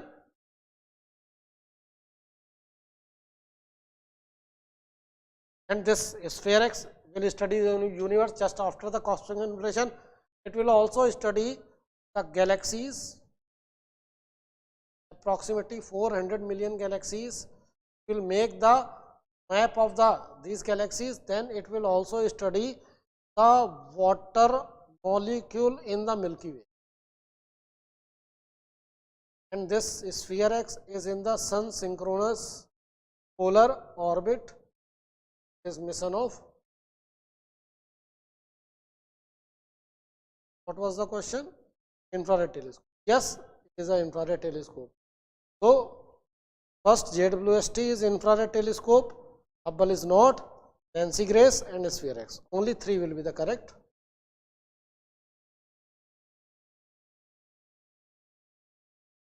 ज़्यादा तेज तो नहीं हो रहा बच्चों? तो तेज तो करना पड़ेगा, रिवीजन करना है. सब रिवीजन के लिए हो रहा है तुम्हारे, नई कोई चीज नहीं पढ़ा रहा हूँ, केवल करंट ऐड हो रहा है. रिवीजन इसी स्पीड से होना चाहिए. Indian astronomical programmes. How many of the following are Indian contribution to the astronomy? First is Astrosat. It was launched by the India, and it was a telescope that we launched to study the black holes and the neutron star. It was studying the universe in X-ray. Then LIGO India. LIGO India is coming to the Hingoli. Yes, it is also an Indian contribution. It will study the gravitational wave. Aditya L1, it is Indian. It is studying the sun. JWST, no, it is not Indian. It is the collaboration of the International Space Agency like NASA, Canadian Space Agency and the European Space Agency. So, here only 3 will be the correct option. Then neutrino research. Ice Cube, yes, it is studying the sterile neutrino, Tamil Nadu Neutrino Observatory. ये कहाँ पे आएगी? Theni district, Tamil Nadu, and it will study the geo neutrino. Study what? Geo neutrino, और neutrino के बारे में सब कुछ बता चुका हूँ. Large Hadron Collider. अब देखो, Large Hadron Collider is not in India. बात को समझो. But India is the associate member of the Large Hadron Collider, not the full member. India is the associate member of the Large Hadron Collider. It is not India. It is in the France and Switzerland border. 37 kilometer long tunnel, approximately 100 meter deep. Then after the Large Hadron Collider, there will be a project, Future Circular Collider. Future Circular Collider, it will be approximately 90 kilometer long tunnel, and even deeper. It will be the Higgs boson factory. We will study Higgs boson, because here we have the energy that is 100 tera electron volt. In the Large Hadron Collider, the maximum energy is 13 tera electron volt after the collision of the proton.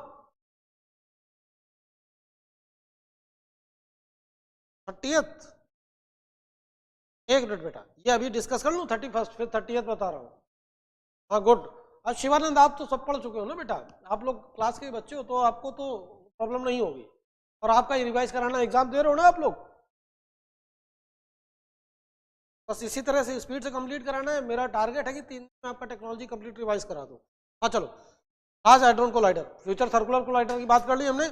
Then Baikal GVD telescope, अरे ये Baikal तो उसके लिए, neutrino के लिए, ये neutrino के लिए, अच्छा न्यूट्रिनो ही तो पूछ रहा है ना, हाँ तो बैकल न्यूट्रिनो के लिए है, और LHC is not for the neutrino, LHC is studying the fundamental particle, तो LHC is not the answer.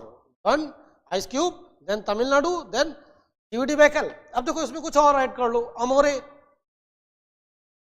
अमोरे कहाँ है? Amore is in South Korea. And Amore was doing what? Amore was trying to detect the neutrinoless emission, neutrinoless decay. Because it is said that neutrinos are its own antimatter particle. Neutrinos are its own antimatter particle. It is said na. So, if there are release of two neutrino, then they will annihilate each other, then there will be no neutrino in the decay.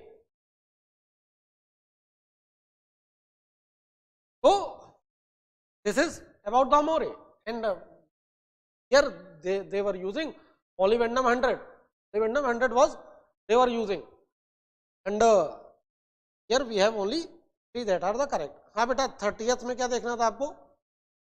एकता, अच्छा third में बेटा आदित्य अलवन था ना,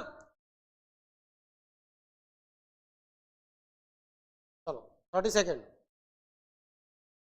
how many of the following are the sources of cosmic ray?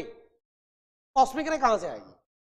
Cosmic रे star से आएगी, cosmic रे Aegean से आएगी, कॉस्मिक रे सुपरनोवा से आएगी, कॉस्मिक रे न्यूट्रॉन स्टार से आएगी, तो दीज आर द सोर्सेज। अब ये गामा रे बस्ट क्या है? What is gamma ray burst? It is nothing but the galactic nuclei, it is nothing but the gamma ray कहां से आ रही है? It is coming from the pulsar. All the electromagnetic spectrum is coming from the pulsar, is coming from the active galactic nuclei, from the relativistic jet of the active galactic nuclei. Solar flare, yes. Supernova explosion, yes. Active galactic nuclei from the gamma ray, that is completely true. Earth magnetic field, nahi sir, Earth magnetic field is not the source of the gamma ray, sorry, cosmic ray. Cosmic rays have a lot, many particles, charged particles. They can have a lot of energy, and there are 2 cosmic rays. One is, oh my God, cosmic ray that had the maximum energy. After that, there was another cosmic ray, that is Amaterasu. Amaterasu.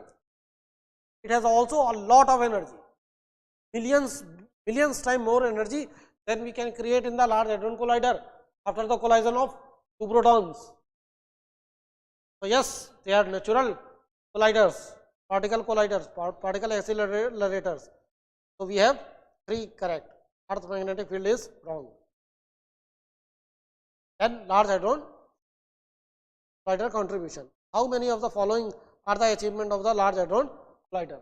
Yes, here we detected the Higgs boson.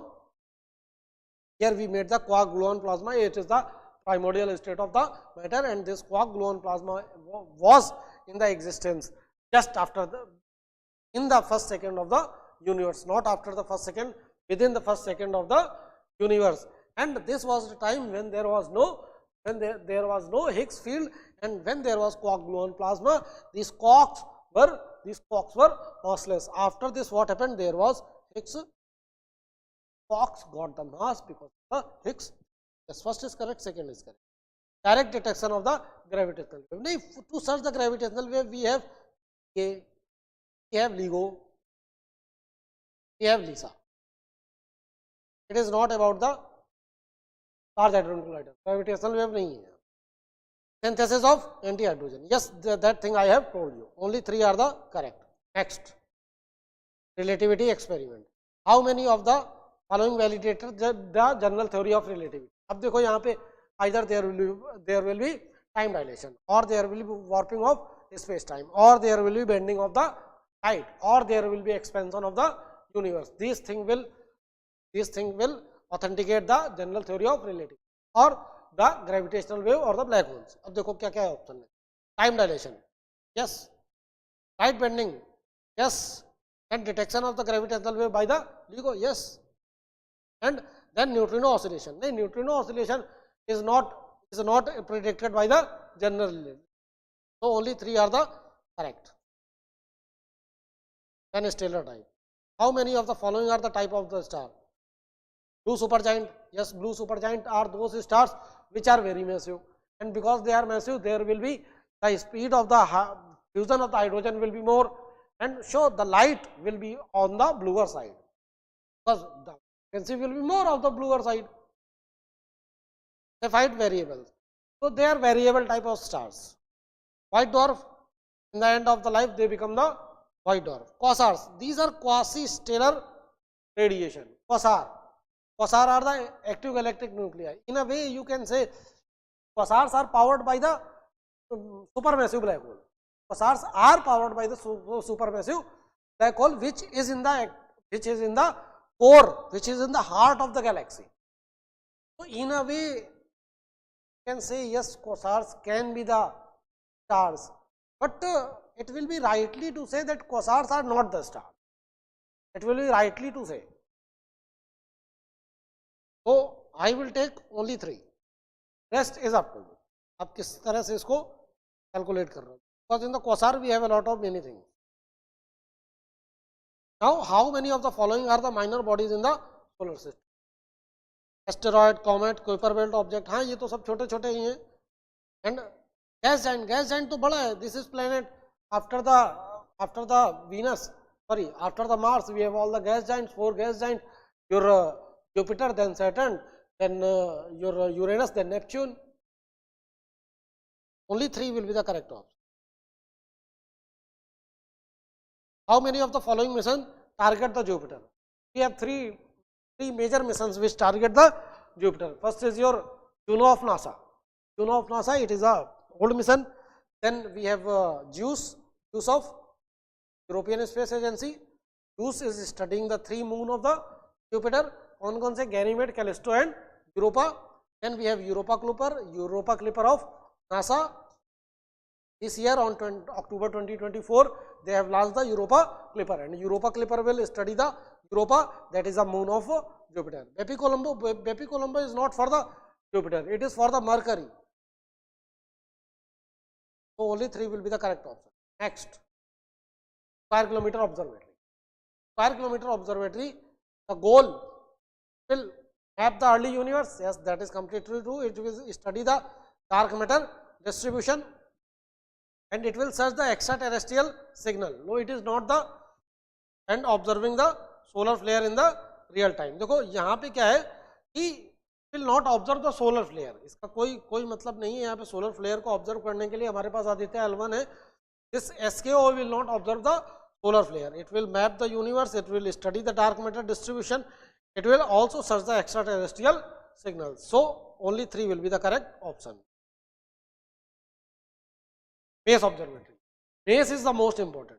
ये सबसे ज़्यादा important है. Mace, major atmospheric Chernikov experiment.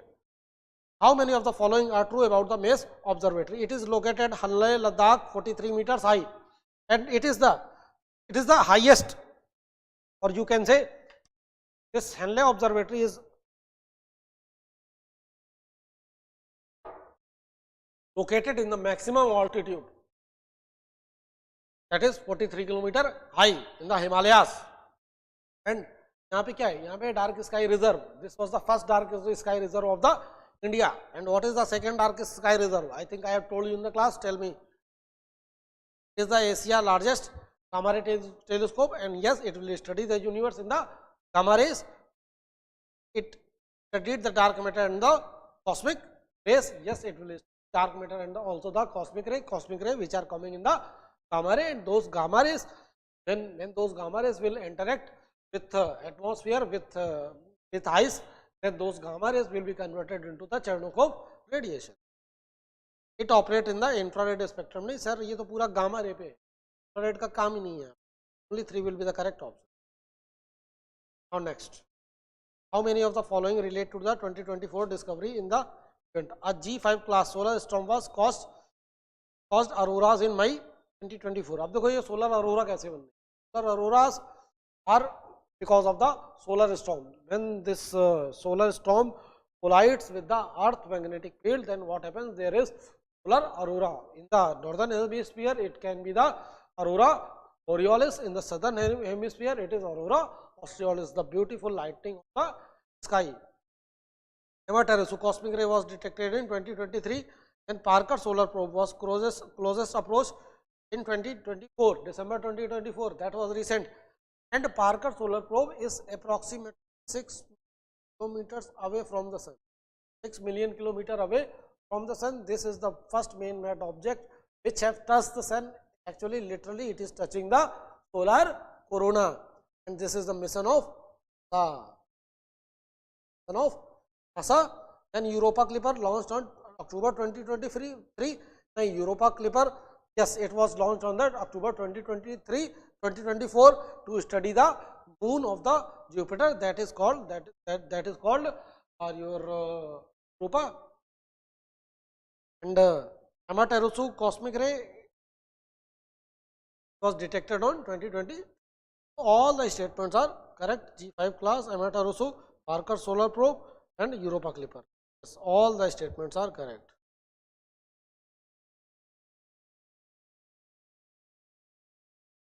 So this is all about your particle physics. Time क्या है?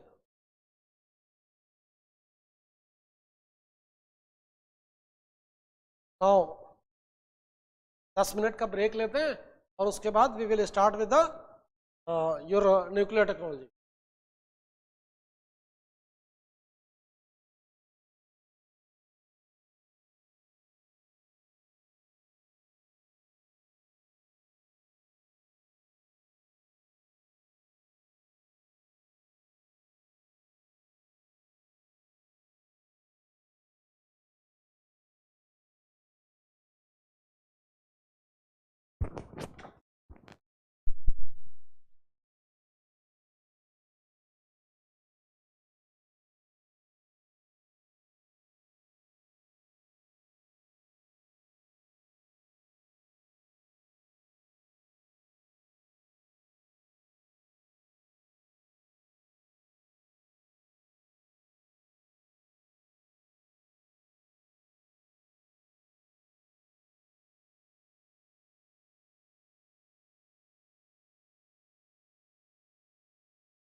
nuclear technology.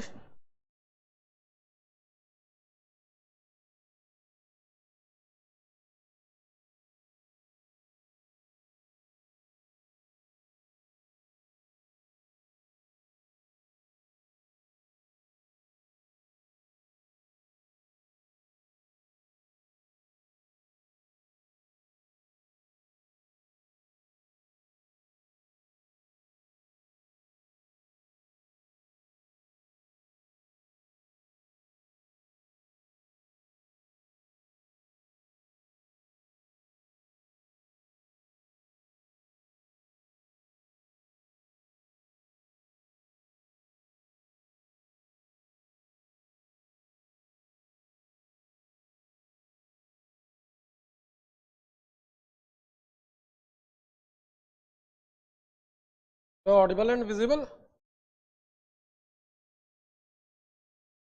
Fine बच्चों.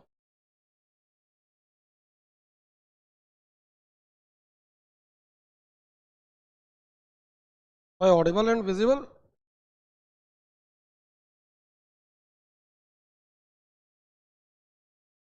Now let us start the section of nuclear technology. Here we will follow the same principle with the help of MCQs.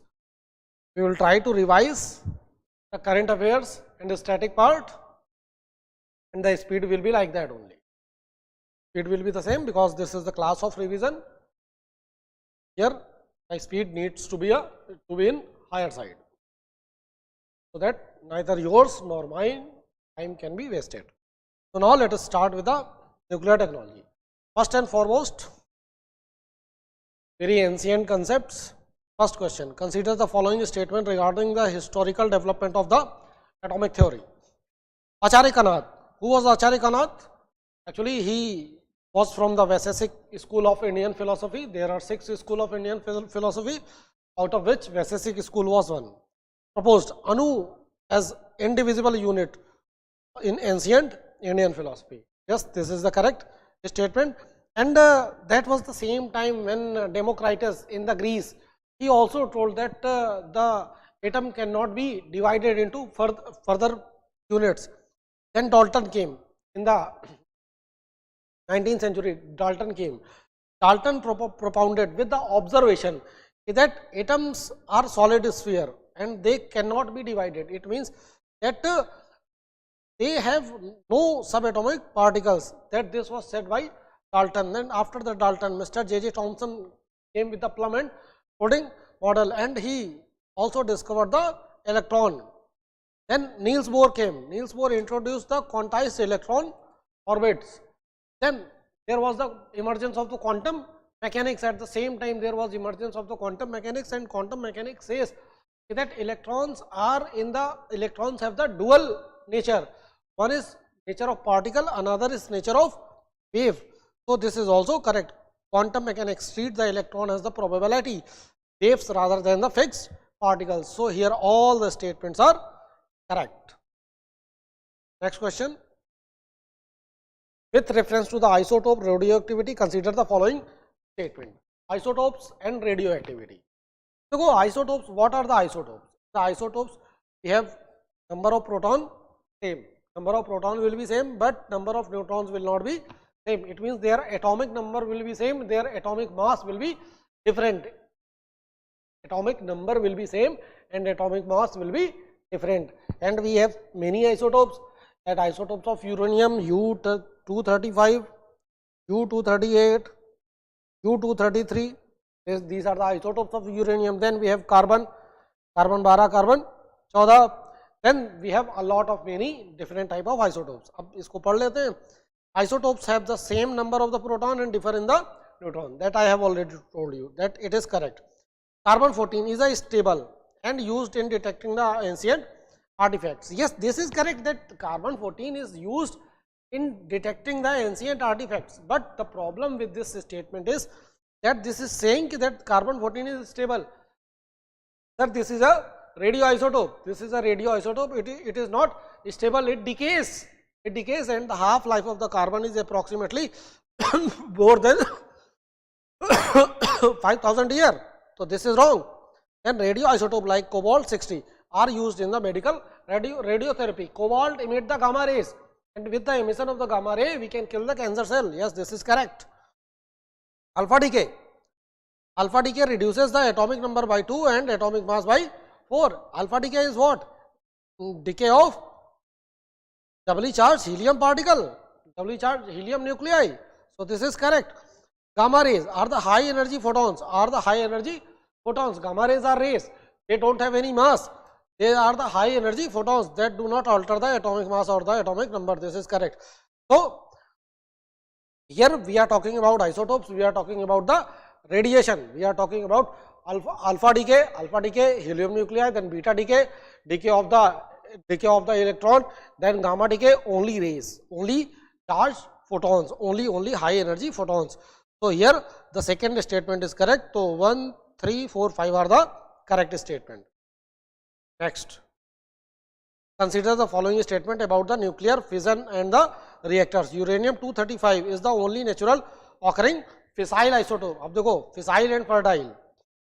Fissile isotopes are uranium-233, uranium-235, plutonium-239. This we need to know.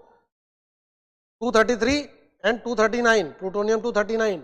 They are man-made, they are artificial. Uranium-233, 235 is natural. अब देखो क्या होता है composition of the uranium-238, uranium-238, it is 99.3% in the mining. Uranium-235, it is only 0.7%. It means it is a natural isotope of the uranium. And what is the half-life of the uranium-235? It is 700 million years. And what is the half-life of 238? It is 4.5 billion years. Age of the earth. First is correct. Fast breeder reactor convert the uranium-238 into plutonium-239 using fast neutron. हाँ तो इसी वजह से इसको बोलेंगे fast neutron reactor. And these FBR, they are the second stage. And one FBR, that is your Kamini Kalpakkam Mini, is built by Bhavini, Bharati Vidyut Nigam Limited. And here uranium-238 will be the breeder blanket and it will breed the plutonium-239. Pressurized heavy water reactors use the natural uranium and heavy water as the moderator. हाँ तो यहाँ पे जो pressurized heavy water reactor है, first pressurized heavy water reactor we took from Canada. And now we are building IPSWR, Indian pressurized heavy water reactor of 700 megawatt energy. 16 such reactors are planned. 2 have been already built and have started commercial application. Recent was inaugurated in Rajasthan. Yes, they use heavy water and their moderator and coolant is heavy water and fuel is liquid uranium. Here in the fast breeder reactor there is no moderator. Moderator slows down the neutron, and here fast is because we don't want to slow down the neutron. And what is the coolant in the FBR? This is your liquid sodium. Thorium-232 is directly fissile in the nuclear reactor. Sir, so thorium-232 transmutates into the uranium-233. Uranium-233 is fissile, so thorium-232 is fertile. So this statement is wrong. Poland-Kulab reactor are the pressurized water reactor imported from Russia. Yes, VVER reactor, Voda energy reactor of 1000 megawatt energy. 2 have been already constructed, 4 are under construction. So which fourth is wrong, rest are correct. So 1, 2, 3, 5 are the correct. Next, with reference to the nuclear fusion, consider the following statement. Fusion occur where? Dekho, fission does not occur naturally. Fusion occurs naturally in the core of the stars. Here light atomic nuclei comes together and form a heavy nuclei. Fusion combines light nuclei to form the heavy nuclei, releasing the energy. Some amount of the mass converted into the energy. This is correct. ITR, International Thermonuclear Experiment reactor, aims to produce the net energy from the fusion. sir, the viability of any project depend on the that whether the output is more than input or not. If you are giving 10 units of the electricity and you are producing 9 units of the electricity, what is the use of it? Until and unless I am getting 100 units of the electricity, then only it will be the commercially viable. So, this is the target 10 times. Tokamak used the magnetic confinement to sustain the fusion plasma. Tokamak used the superconducting magnet to confine the plasma into the reactor. So, this is correct. India's SST, Tokamak contributes to the fusion research. This is correct. In India, we have SST 1, 2, Aditya U. Fusion reactor currently rely on the uranium 235. कहाँ से आ गया fusion reactor में? In the fusion reactor, we will have deuterium and tritium. Deuterium and tritium, uranium जाएगा fission reactor में. So, fifth is wrong. 1, 2, 3, 4 are the correct statement. Next. Consider the following statement about the India's nuclear power program. In the India, we have 3-stage nuclear power program. In the first, we have PHWR. PHWR, what is the fuel? Fuel is natural uranium. First PHWR was built by Canada. Then after the PHWR, we have FBR. In the FBR, what will be the fuel? Plutonium. And it will breed uranium 238. It will breed uranium 238 into the plutonium.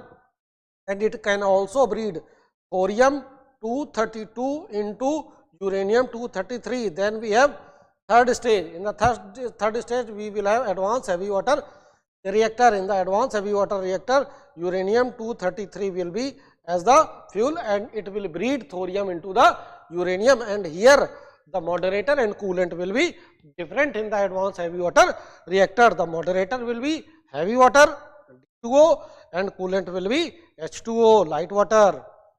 Now, let us read the statement.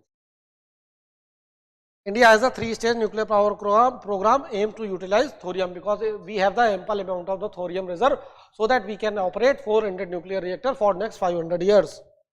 Stage 1 use PHWR with natural uranium to produce the plutonium, and this plutonium can be used into the second stage, or with this plutonium we can make the bomb also if this reactor is military reactor. With the civilian reactor we cannot make bomb, because there will be inspection by the IAEA, International Atomic Energy Agency. Stage 2 employ FBR, fast breeder reactor, to breed plutonium from uranium 238. अब देखो यहाँ plutonium बना लिया. Now this plutonium can be used as the fuel in the reactor or can be used for the nuclear weapon. If this FBR, the uranium 238 that we are using in the FBR, that is Indian, that is indigenous, so we will use that plutonium for the nuclear arsenal, and if that uranium is imported, then we will use that plutonium into the energy purposes. Stage 3 involve advanced heavy water reactor using uranium 233 and the thorium, that I have already told you. This is correct. First, second, third, fourth are correct. The prototype fast breeder reactor, that is Kalpakkam, ये मैंने आपको बताया. Kamini is not fully operational right now. It is saying that it is fully operational. So, fifth statement is correct. 1, 2, 3, 4 are the correct statement.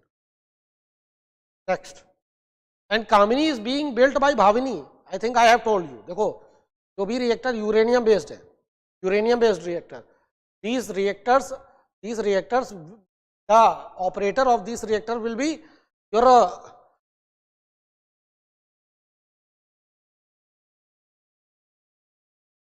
and the reactor which are based on the plutonium, here Bhavini will be operator, and here NPCIL will be operator, the reactor which are based on the uranium.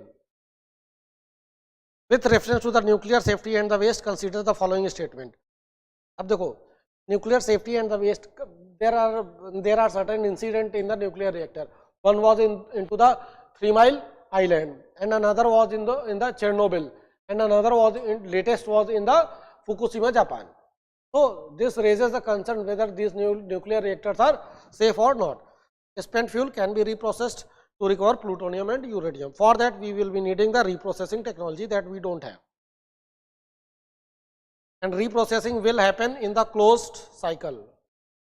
Closed cycle. Closed cycle, we reprocess the spent fuel. In the open cycle, we don't reprocess the spent fuel. High level waste is stored into the deep geological repositories. First and second are correct. Fukushima disaster was caused by the tsunami disabling the cooling system. Yes, there was because of the tsunami, the entire Fukushima complex was flooded, and because of that electricity was cut, and then there was an emergency system with the generator, so that with the generator there can be flow of the coolant, and even generator stopped working, so there was no flow of the coolant. Then this accident took place. Control rods in the reactor absorb the neutron to regulate fusion. So yes, control rods, so that we can have a control chain reaction. In the nuclear bomb, we don't have control chain reaction. Here we have to produce the electricity. That is why we are using control rods. So this is correct. Radioactive waste from the nuclear plant is entirely non-recyclable. अरे पहले statement की irony नहीं है, वहां तो हम recycle करके plutonium निकाल ले रहे हैं, यूरेनियम निकाल ले रहे हैं. So this is the complete irony. This is the fifth is wrong. So 1, 2, 3, 4 will be the correct option. Consider following statement regarding the nuclear treaties. NPT recognizes only 5 nuclear weapon states. NPT came into force in 1970s. Because China conducted the nuclear test in 1964, and before that these P5 nation conducted the nuclear test. We conducted the nuclear test on 1974, and this treaty came into the force in 1970s. So that is why, and after that we conducted our nuclear test. So that is why we are we are a non-nuclear weapon state. This treaty does not recognize us as a nuclear weapon state. There are only 5 nuclear weapon states. Those is USA, UK, France, Russia and China. So NPT recognizes 5 nuclear weapon states: USA, UK, France, Russia and China. India has not signed the NPT due to its discriminatory nature. Yes, it is creating the discrimination of nuclear haves and have-nots. How we can sign this treaty? No, we did not sign this treaty. The CTBT bans all type of nuclear explosion. Yes, comprehensive test ban treaty. It bans all type of nuclear explosion underwater, underground, in air and in the surface. Everywhere it bans all type of nuclear explosion. It is not written in the CTBT that we cannot have the nuclear explosion in the space, because the explosion in the outer space, explosion of the nuclear weapon in the outer space have been covered into the Outer Space Treaty 1967.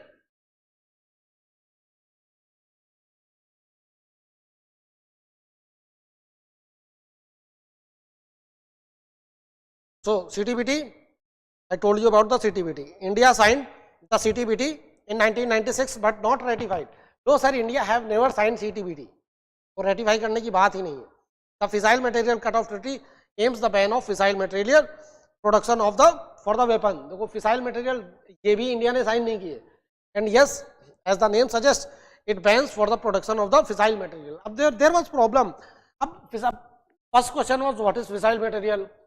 Then there was problem whether we should have the stockpile of the fissile material that we have already produced, or we have to destroy that also, or whether we have to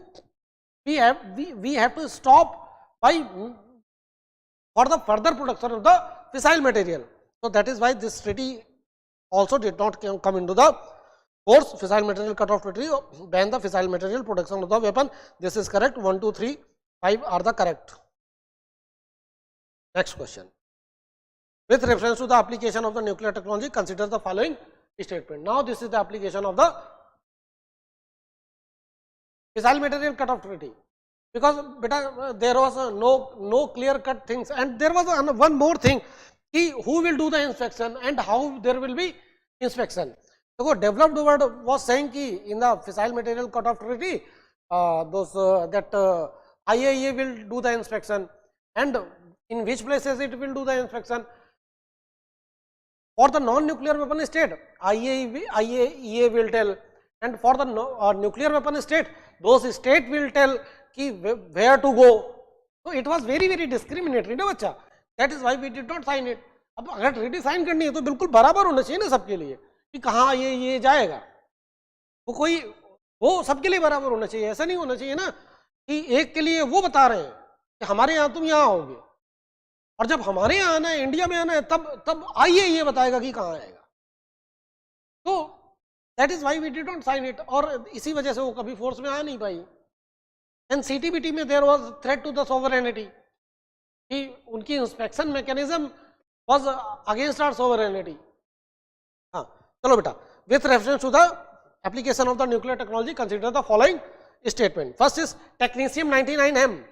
अब जब technetium 99M बच्चा, इसकी जो half life है that is approximately 6 hours. whenever we need to have this your MRI scanning for the cancer, and whenever we want to know about our internal organs, shape and size of the internal organs to detect the cancer, what they do, they give technetium 99M, and that technetium 99M travels into the inside our body, and then we do the MRI. So it is used into the diagnostic of the medical imaging of the internal body parts. This is correct. Cobalt 60, I have told you that it is used in the cancer treatment of the radiotherapy because it emits the gamma ray. Gamma ray kill the cell. Food irradiation using the gamma ray. अब देखो food irradiation, अब if there is any insect inside the grain, so normal pesticide chemical cannot kill that insect, and if there is penetration of the gamma ray can kill the insect, and gamma ray, you can use the gamma ray into the irradiation of the food, so that if there will be no pest, if there will be no bacteria, fungus inside the food or nearby the food, then the shelf life of the food will automatically increase. And even we can use this food irradiation in the poultry industry, in the meat industry also. You cannot treat meat with chemical things, because if not washed properly, that chemical can go inside the body, but it will not be the case with the gamma ray. Radioisotope thermoelectric generator powered the spacecraft using plutonium-238. Yes, RTGS they use the plutonium-238 because plutonium-238 it is a radioisotope. It emits the alpha, beta, gamma radiation. Because of that, what happens? Because of that, we can generate the electricity using the Seebeck effect. And in Voyager 1, Voyager 2, we are using radioisotope thermoelectric generator in the Cassini, that is mission for the Saturn. Over there, we are also using radioisotope thermoelectric generator. New Horizon mission for the Pluto, we are using radioisotope thermoelectric generator. Even their Luna 1 of Russia, that was crashed, and that was also using radioisotope thermoelectric generator. Even Perseverance rover of America, that is in the Mars, that is also using radioisotope thermoelectric generator. Nuclear reactor cannot be used for the desalination. No sir, nuclear, I have told you in the classes that ki for the हमें desalination करने की जरूरत क्या है? We have national green hydrogen mission so that we can have the green hydrogen. Sir उसके लिए water कहाँ से आएगा? वाटर के लिए तुम्हें उसको डिसैलिनेट करना पड़ेगा, सी वाटर को. तो सर इसके लिए we are using the nuclear reactor. Actually there is one reactor that is built in Tarapur, that is used for this purpose, only desalination of the sea water. And you have one more mission, national semiconductor mission. Over there you need the ultra pure water. कहाँ से आएगा इतना सारा पानी? वो भी वहाँ भी उसको भी डिसैलिनेट करना पड़ेगा, because in the rivers you don't have that much of the water, so that की the river water you can use for the purpose of the semiconductor industry, for the purpose of the national green hydrogen mission. So you will see these type of units are always nearby the water body and mostly in the coastal regions, because in the sea we have a lot of water, and to use the water of the sea we have to do the desalination of the water. So this is wrong. 1, 2, 3, 4 are the correct statement. Consider the following statement about the small modular reactor. देखो ये आएगा सवाल. Small modular reactor, this will be the question. Small modular reactor, they are small in size. They will produce the electricity up to the 3 mega electron, 3 mega watt energy. This is the small modular reactor. And they can be factory built, and even they can be assembled, and they can be established into the brownfield locations. It means any unit of the power plant that is not working, like in Badarpur, Delhi, we can install these SMRs over there also. And there are different type of SMRs, like your Bharat small modular reactor. Bharat small modular reactor using the PSWR. Then for Holtec, there is company of USA. Holtec is making PWR, pressurized water reactor SMRs. Then French company Avera is making PWR. They have the expertise in PWR. We Indian have the expertise in PSWR, pressurized heavy water reactor. Then Maharashtra did a pact with Russia to make the thorium based reactor, thorium based small modular reactor. अब देखो इसमें क्या बात कर रहा है. SMR have a capacity of yes up to 300 megawatt energy. Bharat small reactor or based on the PSWR technology. SMR can be factory assembled and deployed in the remote location. Yes, this is the use of SMR, that they can be deployed into the hilly areas. They can be deployed on those areas which are not connected with the grid, or they can be deployed for the captive purposes, or for your semiconductor units, because in the semiconductor we need the uninterrupted supply of the electricity. अब कहाँ से आएगी उसके लिए SMR लगा देंगे वहाँ पे. SMR produce more radioactive waste than the traditional. ये तो गलत है ना. Actually they produce less radioactive waste. SMR support India's net zero emission goal for the 2070. अब net zero emission क्या है? देखो, in the nuclear electricity, in the nuclear energy, we have the least carbon footprint. So it will help us to reduce our carbon footprint. Obviously, it will help us to achieve as the net zero. So this is correct. 1, 2, 3, 4, 1, 2, 3, 5 are correct. 4 is wrong. Then with reference to the nuclear powered submarine, consider the following statement. Ab if the submarine is nuclear powered, what will happen? You have to fill the submarine only once for many years. Like Virginia class submarine that is being given to Australia under the AUKUS agreement by the USA and UK, that will run for 33 years. Your Arihant, your Arighat, your Aridaman, these are nuclear powered submarine. Once you will fill the fuel, they will run for years. They will run for years. These are the nuclear powered submarine. अब देख लेते हैं statement. INS Arihant is India's first indigenous nuclear powered submarine. बिल्कुल correct. 2016. And because of the INS Arihant, we completed our nuclear triad. Nuclear triad क्या होता है? We can fire nuclear weapon from air, from surface, and from sea also. From sea से fire कर रहे हैं कहाँ से? INS Arihant से, INS Arighat से, INS Aridaman से. Air से your Sukhois, your Rafales, and surface से your missiles, ballistic missiles, your Prithvi, your Agni. AUKUS agreement provide the Australia. हाँ ये मैंने आपको बता ही दिया. Under the AUKUS, they are giving the Australia Virginia class submarine. India leased Akula class submarine from Russia that use highly enriched uranium. Yes, Akula class submarine use approximately 50% enriched uranium. Your Arihant, even Arihant use 40% enriched uranium. And this Virginia class submarine that they are giving to the Australia, it will use 80% enriched uranium. Nuclear submarine require frequent refueling in every 6 months. यही तो फायदा है कि it will not require refueling for years. This is the benefit. Virginia class submarine have a refueling cycle of 33 years. That I was telling you, for years we don't have to refill it. This is correct. This is also correct. And fourth option is incorrect. 1, 2, 3, 5 are the correct options. Consider the following statement about the nuclear fuel. Uranium-235. This is talking about uranium-235 is a naturally fissile. ये तो मैं बता चुका हूँ तुमको. It is naturally fissile. Uranium-238 is fertile, but it will be transmutated into the plutonium-239. बिल्कुल correct है. And thorium-232 will be transmuted into what?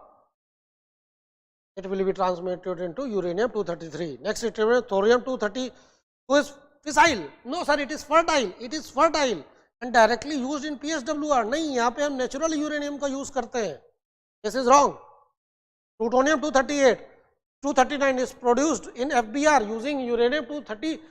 Transmutation of the uranium-238 using the FBR, using the fast neutron. That is why it is called the fast neutron reactor, or Here in the FBR we use the liquid sodium as the coolant. That is why it is also called the light metal reactor. Enrichment increases the uranium-235 content into the reactor fuel. This is completely correct. So 1, 2, 4, 5 are the correct. 1, 2, 4, 5 are the correct. Next, it is about the, with reference to the experimental advanced superconducting tokamak. That is your artificial sun. That is your artificial sun in China. देखो क्या बात कर रहा है. And it is based on tokamak. It means it is based on the magnetic confinement of the plasma.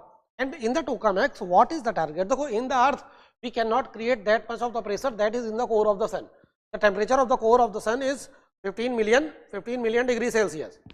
So if we cannot create that much of the pressure that is in the core of the sun, so to start the nuclear fusion, we have to increase the temperature more than the core of the sun. So this temperature should be approximately 10 times. This is the system.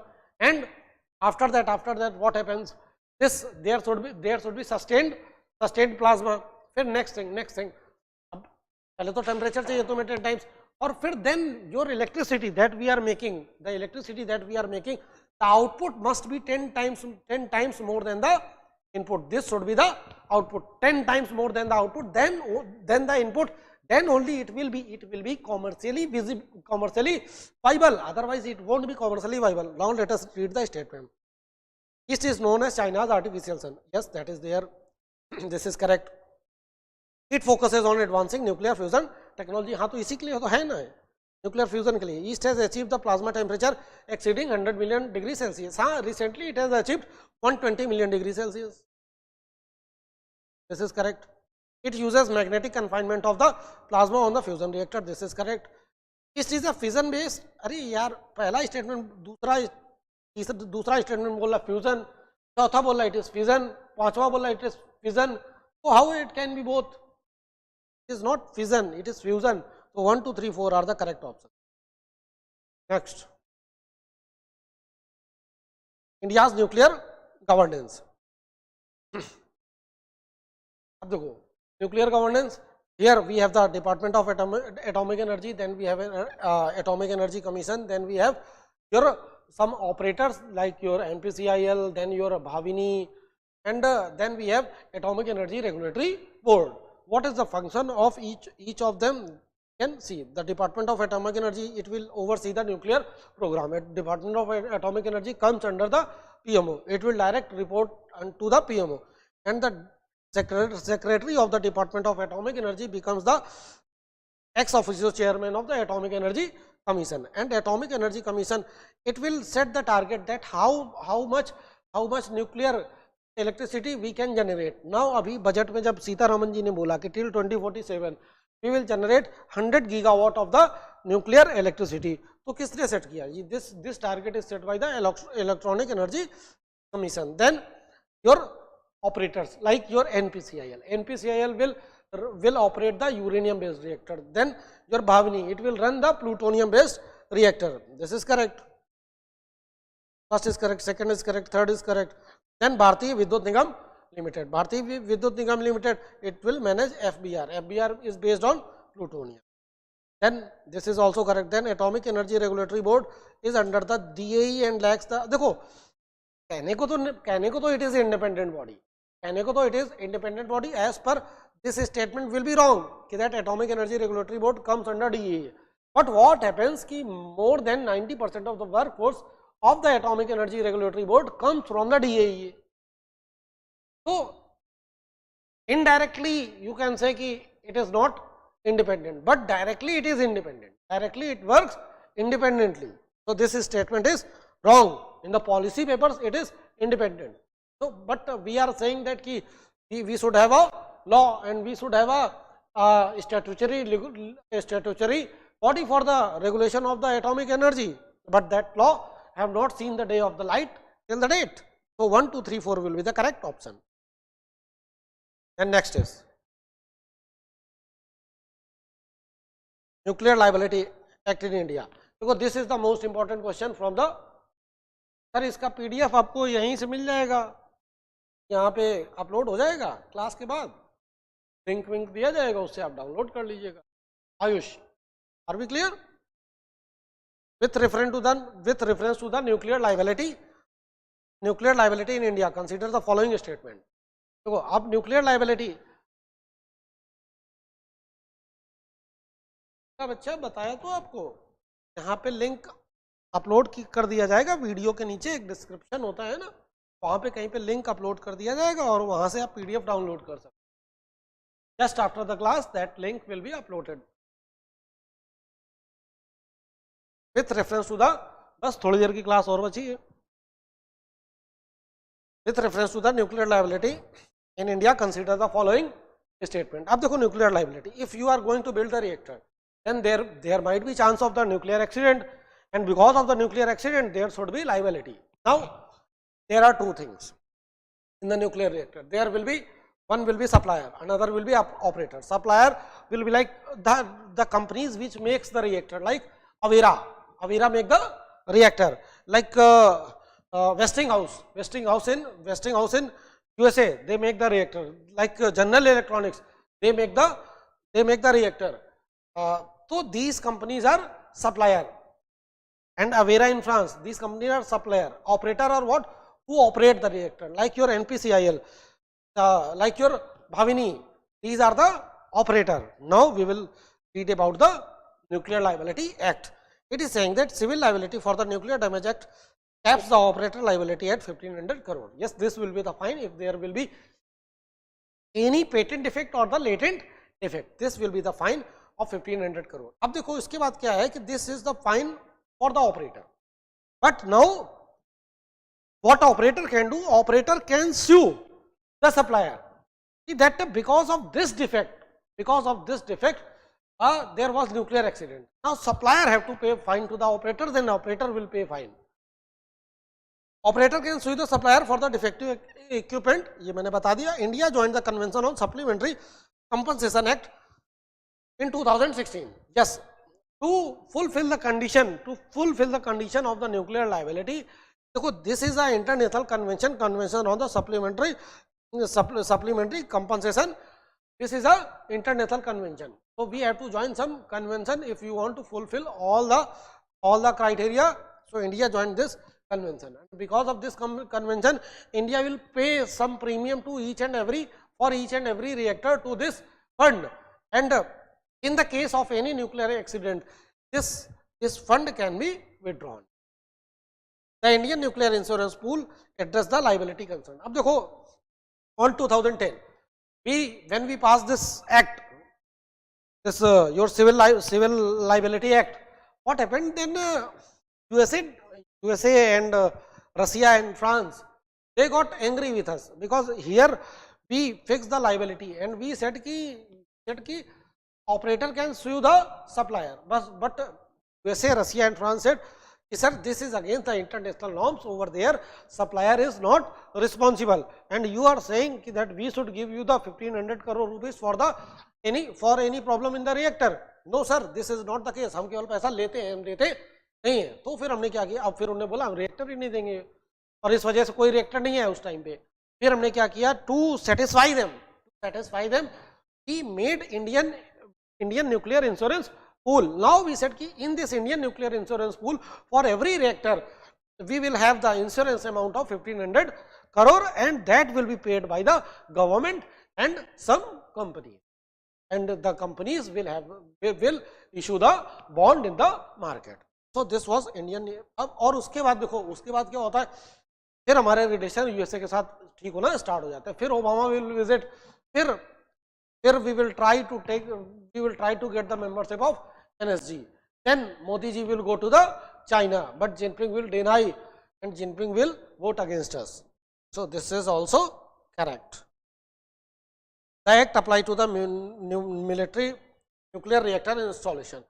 So this civil liability act does not apply to the military nuclear installation. अब देखो, there are two type. There is one thing that is IAEA. IAEA have a safeguard agreement. Under the safeguard agreement, what we did, we categorized our nuclear reactors under the civil reactor and military reactor. This was the case of 2006. On 2006 we had only 22 reactors. He categorized 14 as the civil reactor and 8 as the military reactor. Civil reactor, either we were using imported uranium or imported technology. Those were the civil reactor. Military reactor, here both the things are indigenous. Now, from the military reactor, whatever plutonium we will get, we can use it for the purpose of the nuclear weapon. Again, here there will be, in the civil reactor, there will be inspection of IAEA. So, India is the only country which India is the only non-NPT country which officially maintains the military reactor. And after that, there was one more agreement, that was your additional protocol.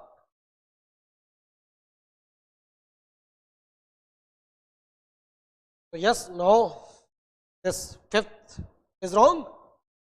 1, 2, 3, 4 are the correct options. Next.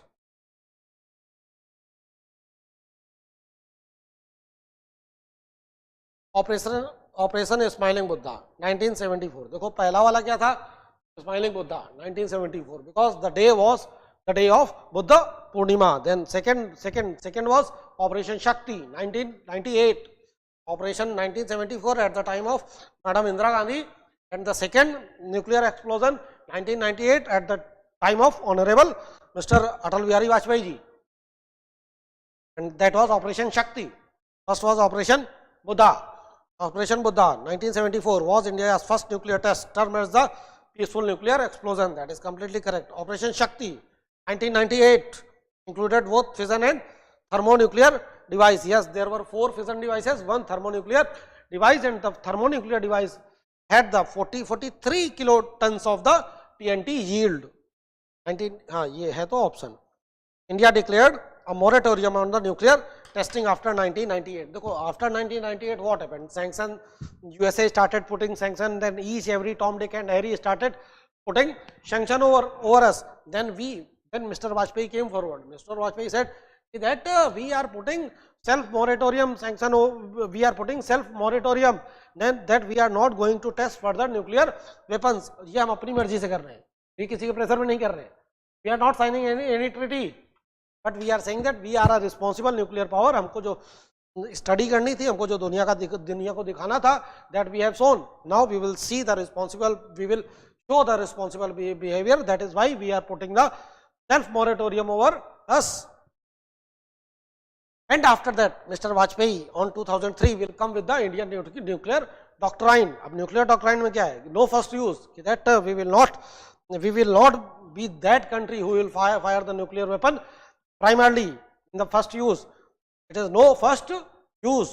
After that, if we are being fired by the nukes, then we will have the massive retaliation. Then we will have what? Massive retaliation. And the third point was that we are imposing self moratorium over us. These are the 3 points of the Indian nuclear doctrine. Yes, 1 is correct, 2 is correct. 3rd is correct, 4 is correct. All the options are correct. Next question. With reference to the Atoms for Food initiative, consider the following statement. Yes, Atoms for Food. It is a joint initiative of the IAEA and FAO. FAO is what? It is Food and Agriculture Organization.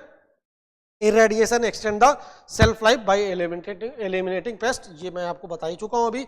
Sterile insect technique. अभी देखो, in the sterile insect technique, they will use the radiation. By using the radiation, this radiation will damage the gamete cells of the male mosquito. Now that male mosquito will mate with the female, and because that have become sterile, now there will be no progeny. Yes, to control the pest, to control fruit fly, to control mosquito, we are using sterile insect technique. This is also correct. India contributes through the mutation, breeding and irradiation facilities. Yes, this is also correct. The initiative focuses only on the improving of the crop yields. No, it is not like that. It is only focusing on the crop yield. So 1, 2, 3, 4 will be the correct. 5th is the wrong answer.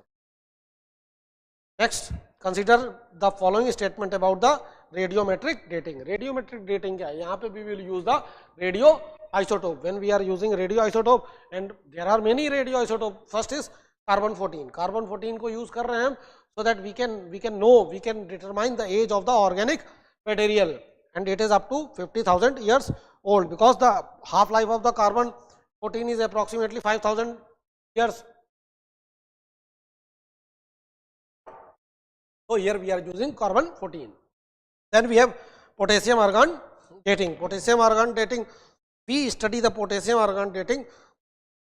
With the help of potassium argon dating, we fix the age of the volcanic rock, that how much old this rock is. In the sea floor, what we have?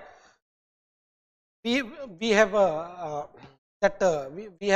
very long rift valley in the sea floor. Over there, this is also called the paleomagnetism, and over there we determine that how much older is the sea floor, and if there is any volcano, if we want to know the age of the volcano, we will use the potassium argon dating. Then uranium lead dating, it will be used for the ancient geological formation. Then fission crack technique uses uranium 238 decays trials in the minerals. अब देखो uranium 238 is also used because the age of the uranium, half age of the uranium 238 is approximately 4.5 billion years.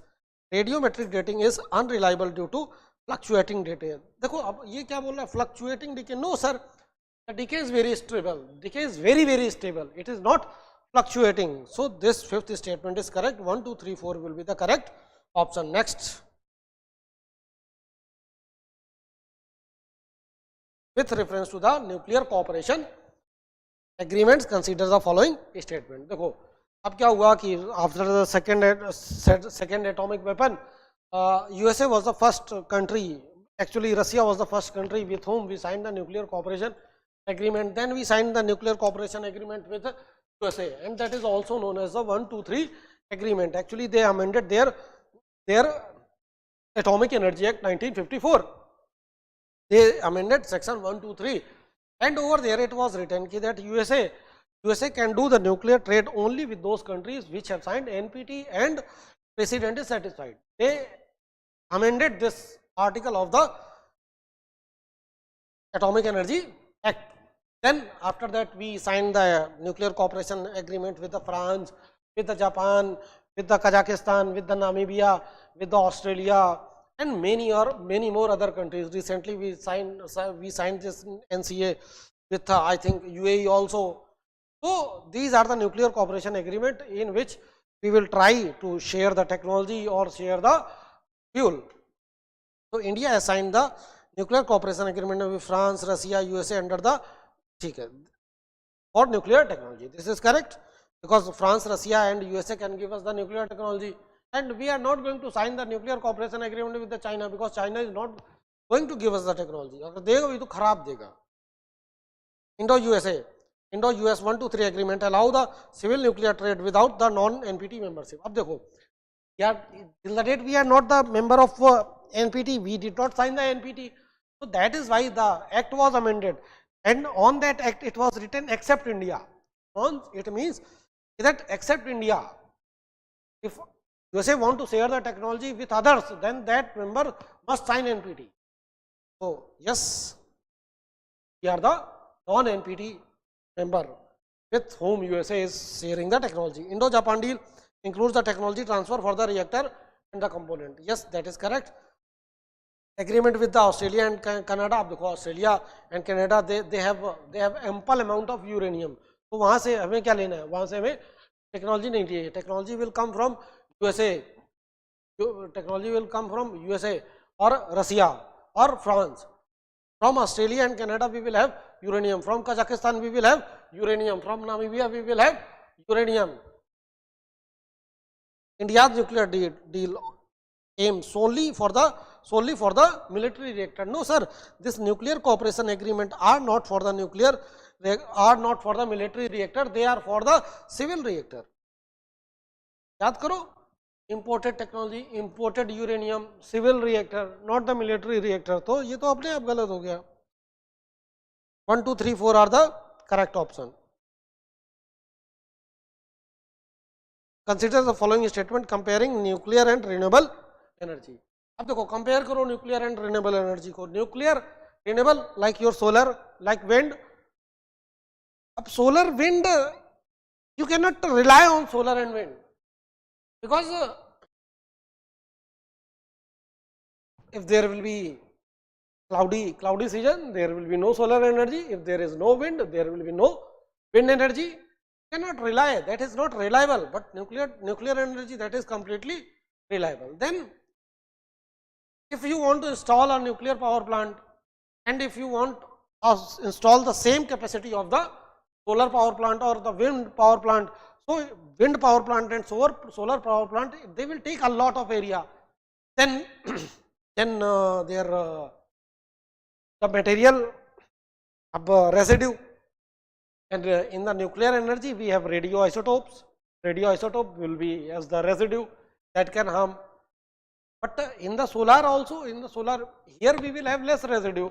Over there in the solar and wind, we will have more electronic residue that will be also lethal, because the electronic residue, they will use the rare earth element, and rare earth element, they are the most polluting industry of the earth. And in the nuclear, least amount of the carbon dioxide emission is there, because there will be carbon dioxide emission only at the time of construction of the reactor, not when this reactor is making electricity. There will be no carbon dioxide emission at that time. So this is called the carbon dioxide footprint. Nuclear power has a smaller land footprint than the solar and wind. This I have told you. Then nuclear energy provide continuous power, unlike the intermittent renewables. ये मैंने आपको बताया कि that this is reliable. Those are not. Nuclear power plant produce radioactive waste, while the renewable produce the electronic waste. This is true. Nuclear energy emit no carbon dioxide during the operation, but has high construction emission. This is completely correct. Renewable are more cost effective. No sir, renewables are not more cost effective, but the nuclear is more cost effective. Let me tell you one statement that the costliest nuclear energy is cheaper than the cheapest renewable energy. So this statement is wrong. 1, 2, 3, 4 are the correct statement. Now question number 20th. With reference to the generation 3 plus reactor, consider the following statement. Generation 3 plus reactor, I have told you the about of the safety. But so generation 3 plus reactor, there should be automatic shutdown system, there should be core catcher facility. Core catcher along with that, there should be passive system which will work under the gravity, under the convectional heating. So they feature the passive safety system like natural cooling, like gravity. These are the things. Then Indian PSW are classified as generation 3 reactors. Yes, that is correct. They include rapid emergency shutdown system capability. 4-second rapid emergency shutdown system we have. EPR 1650. EPR 1650, it means European pressurized water reactor that have the capability of 1650 megawatt. Each reactor, 6 reactors have been proposed in Jaitapur, Maharashtra. These reactors will be built over there, and these are the 3 plus generation reactor, the safest reactor that the world can have. Right now, that technology we have. In future, we can have even better technology. Core catcher prevent the meltdown in this reactor. Yes, this is correct. So here we will have 1, 2, 3, 4, 5. All the options are correct. ये गलत है. 1, 2, 3, 4. All the options are correct. Consider the following statement about the NSG. There was formation of NSG just after the when we did the nuclear explosion in 1974 at Pokhran, Operation Smiling Buddha. So it was against the backdrop of the Indian nuclear explosion. Before that, there was a Sanger committee to see all of these things. Then after our nuclear explosion, Sanger committee was dissolved, and they formed the NSG, or you can say London group. And in the NSG, what happens? They take the decision on the consensus. It means each and every member must agree for a decision.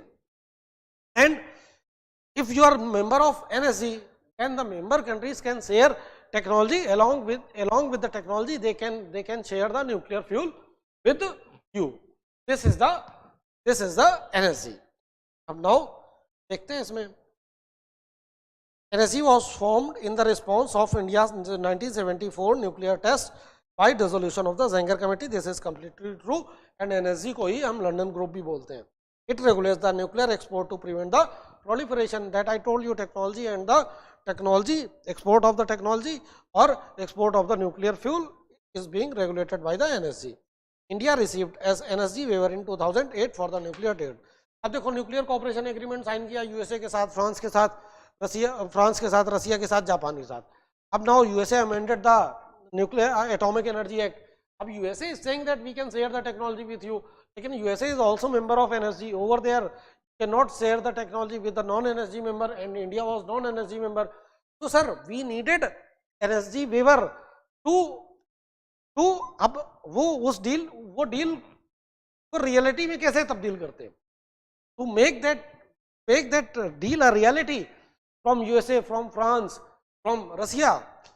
We needed the clean waiver from the NSG and NSG gave us the clean waiver that key without signing the NPT, the technology can be shared with India. Without signing the NPT, the fuel can be shared with India. This was the clean waiver that was given by NSG to us on 2008, and on 2008 China was the member of NSG and China voted in support of us at that time. But on 2016, when we applied for the membership of NSG, China voted. China and 9 other friends voted against us for the membership of NSG. China said, why we are giving India so much. Each and every time India is not following the directions, and every time we are giving the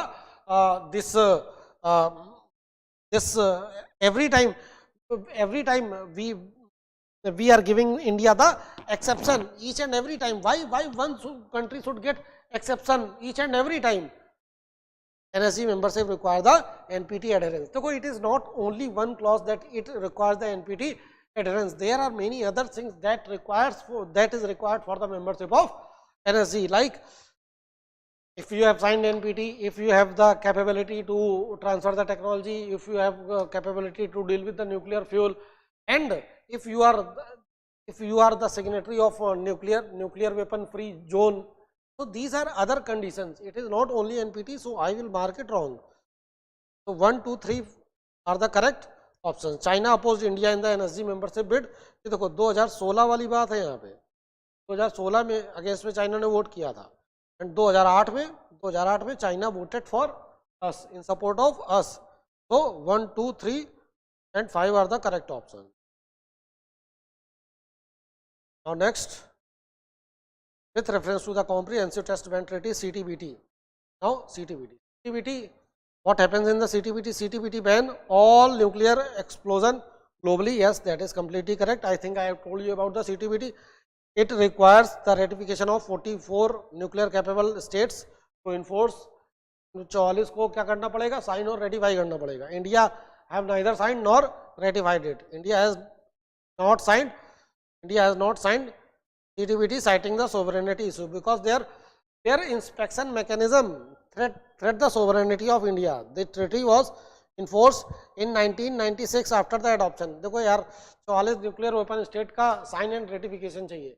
India have not signed, neither ratified. How this treaty can be enforced? अब वो बोल तो रहा है ये statement और ये statement अपने आप में irony है. So how it can be enforced? ये गलत है.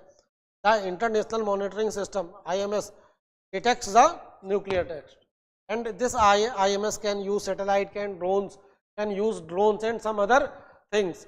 So this is why India said that this is against the sovereignty of country, and that is why we are not going to sign the CTBT. So that is why fourth is incorrect. 1, 2, 3, 5 and 5 are the correct options. Then fissile material cutoff treaty. After that we will have the last question of the day. Fissile material cutoff. अब देखो fissile material cutoff treaty came just after the New START treaty. New START treaty, Obama proposed New START treaty on 1st April 2010. 1 अप्रैल, अप्रैल फूल बना दिया, ये treaty कभी आई ही नहीं force. This treaty was supposed to be between the USA and Russia. They said that we are going to increase our nuclear arsenal and also the delivery system. Delivery system, it means ballistic missiles. But that New START treaty never came into the force. Then the FMCT, fissile material cutoff treaty, was proposed, and this also never came into the force because there was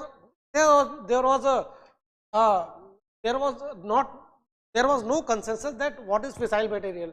Countries are fighting that what is fissile material. Then there was no consensus that whether we can have that much of the, whether we have to destroy the fissile material that we have right now, or there is a restriction to produce the fissile material in future. Because of these reasons, this fissile material cutoff treaty did not come into force. The FMCT seeks to ban fissile material production for the weapon. That is correct.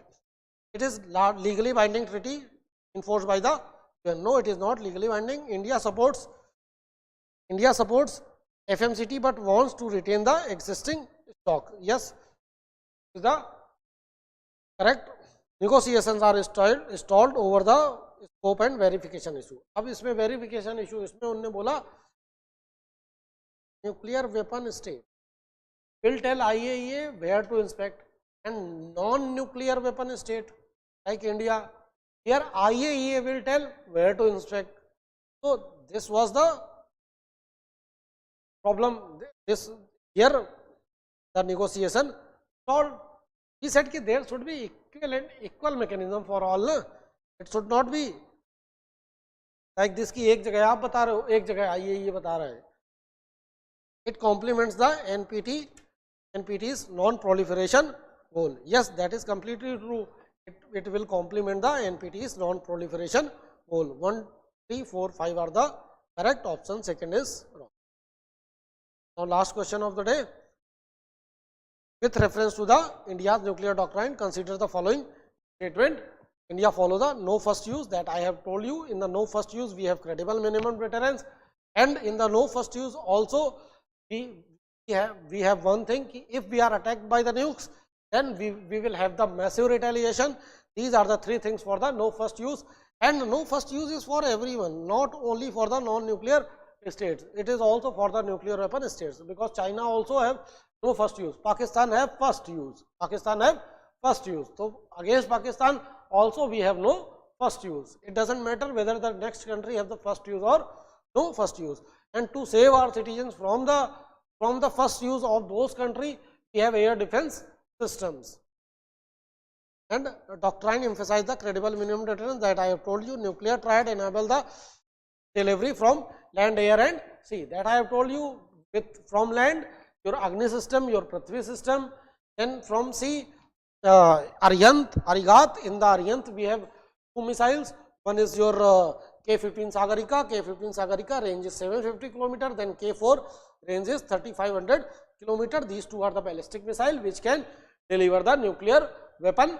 Then air we have many fighter jets by which we can launch the nuclear strike. This is correct.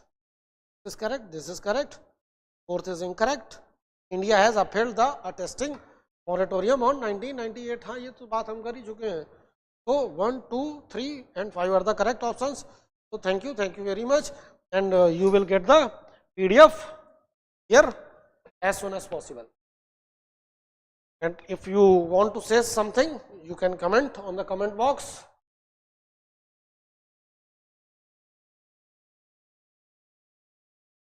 Thank you. Tomorrow we will have the class the same time. Thank you. बंद कर दीजिए.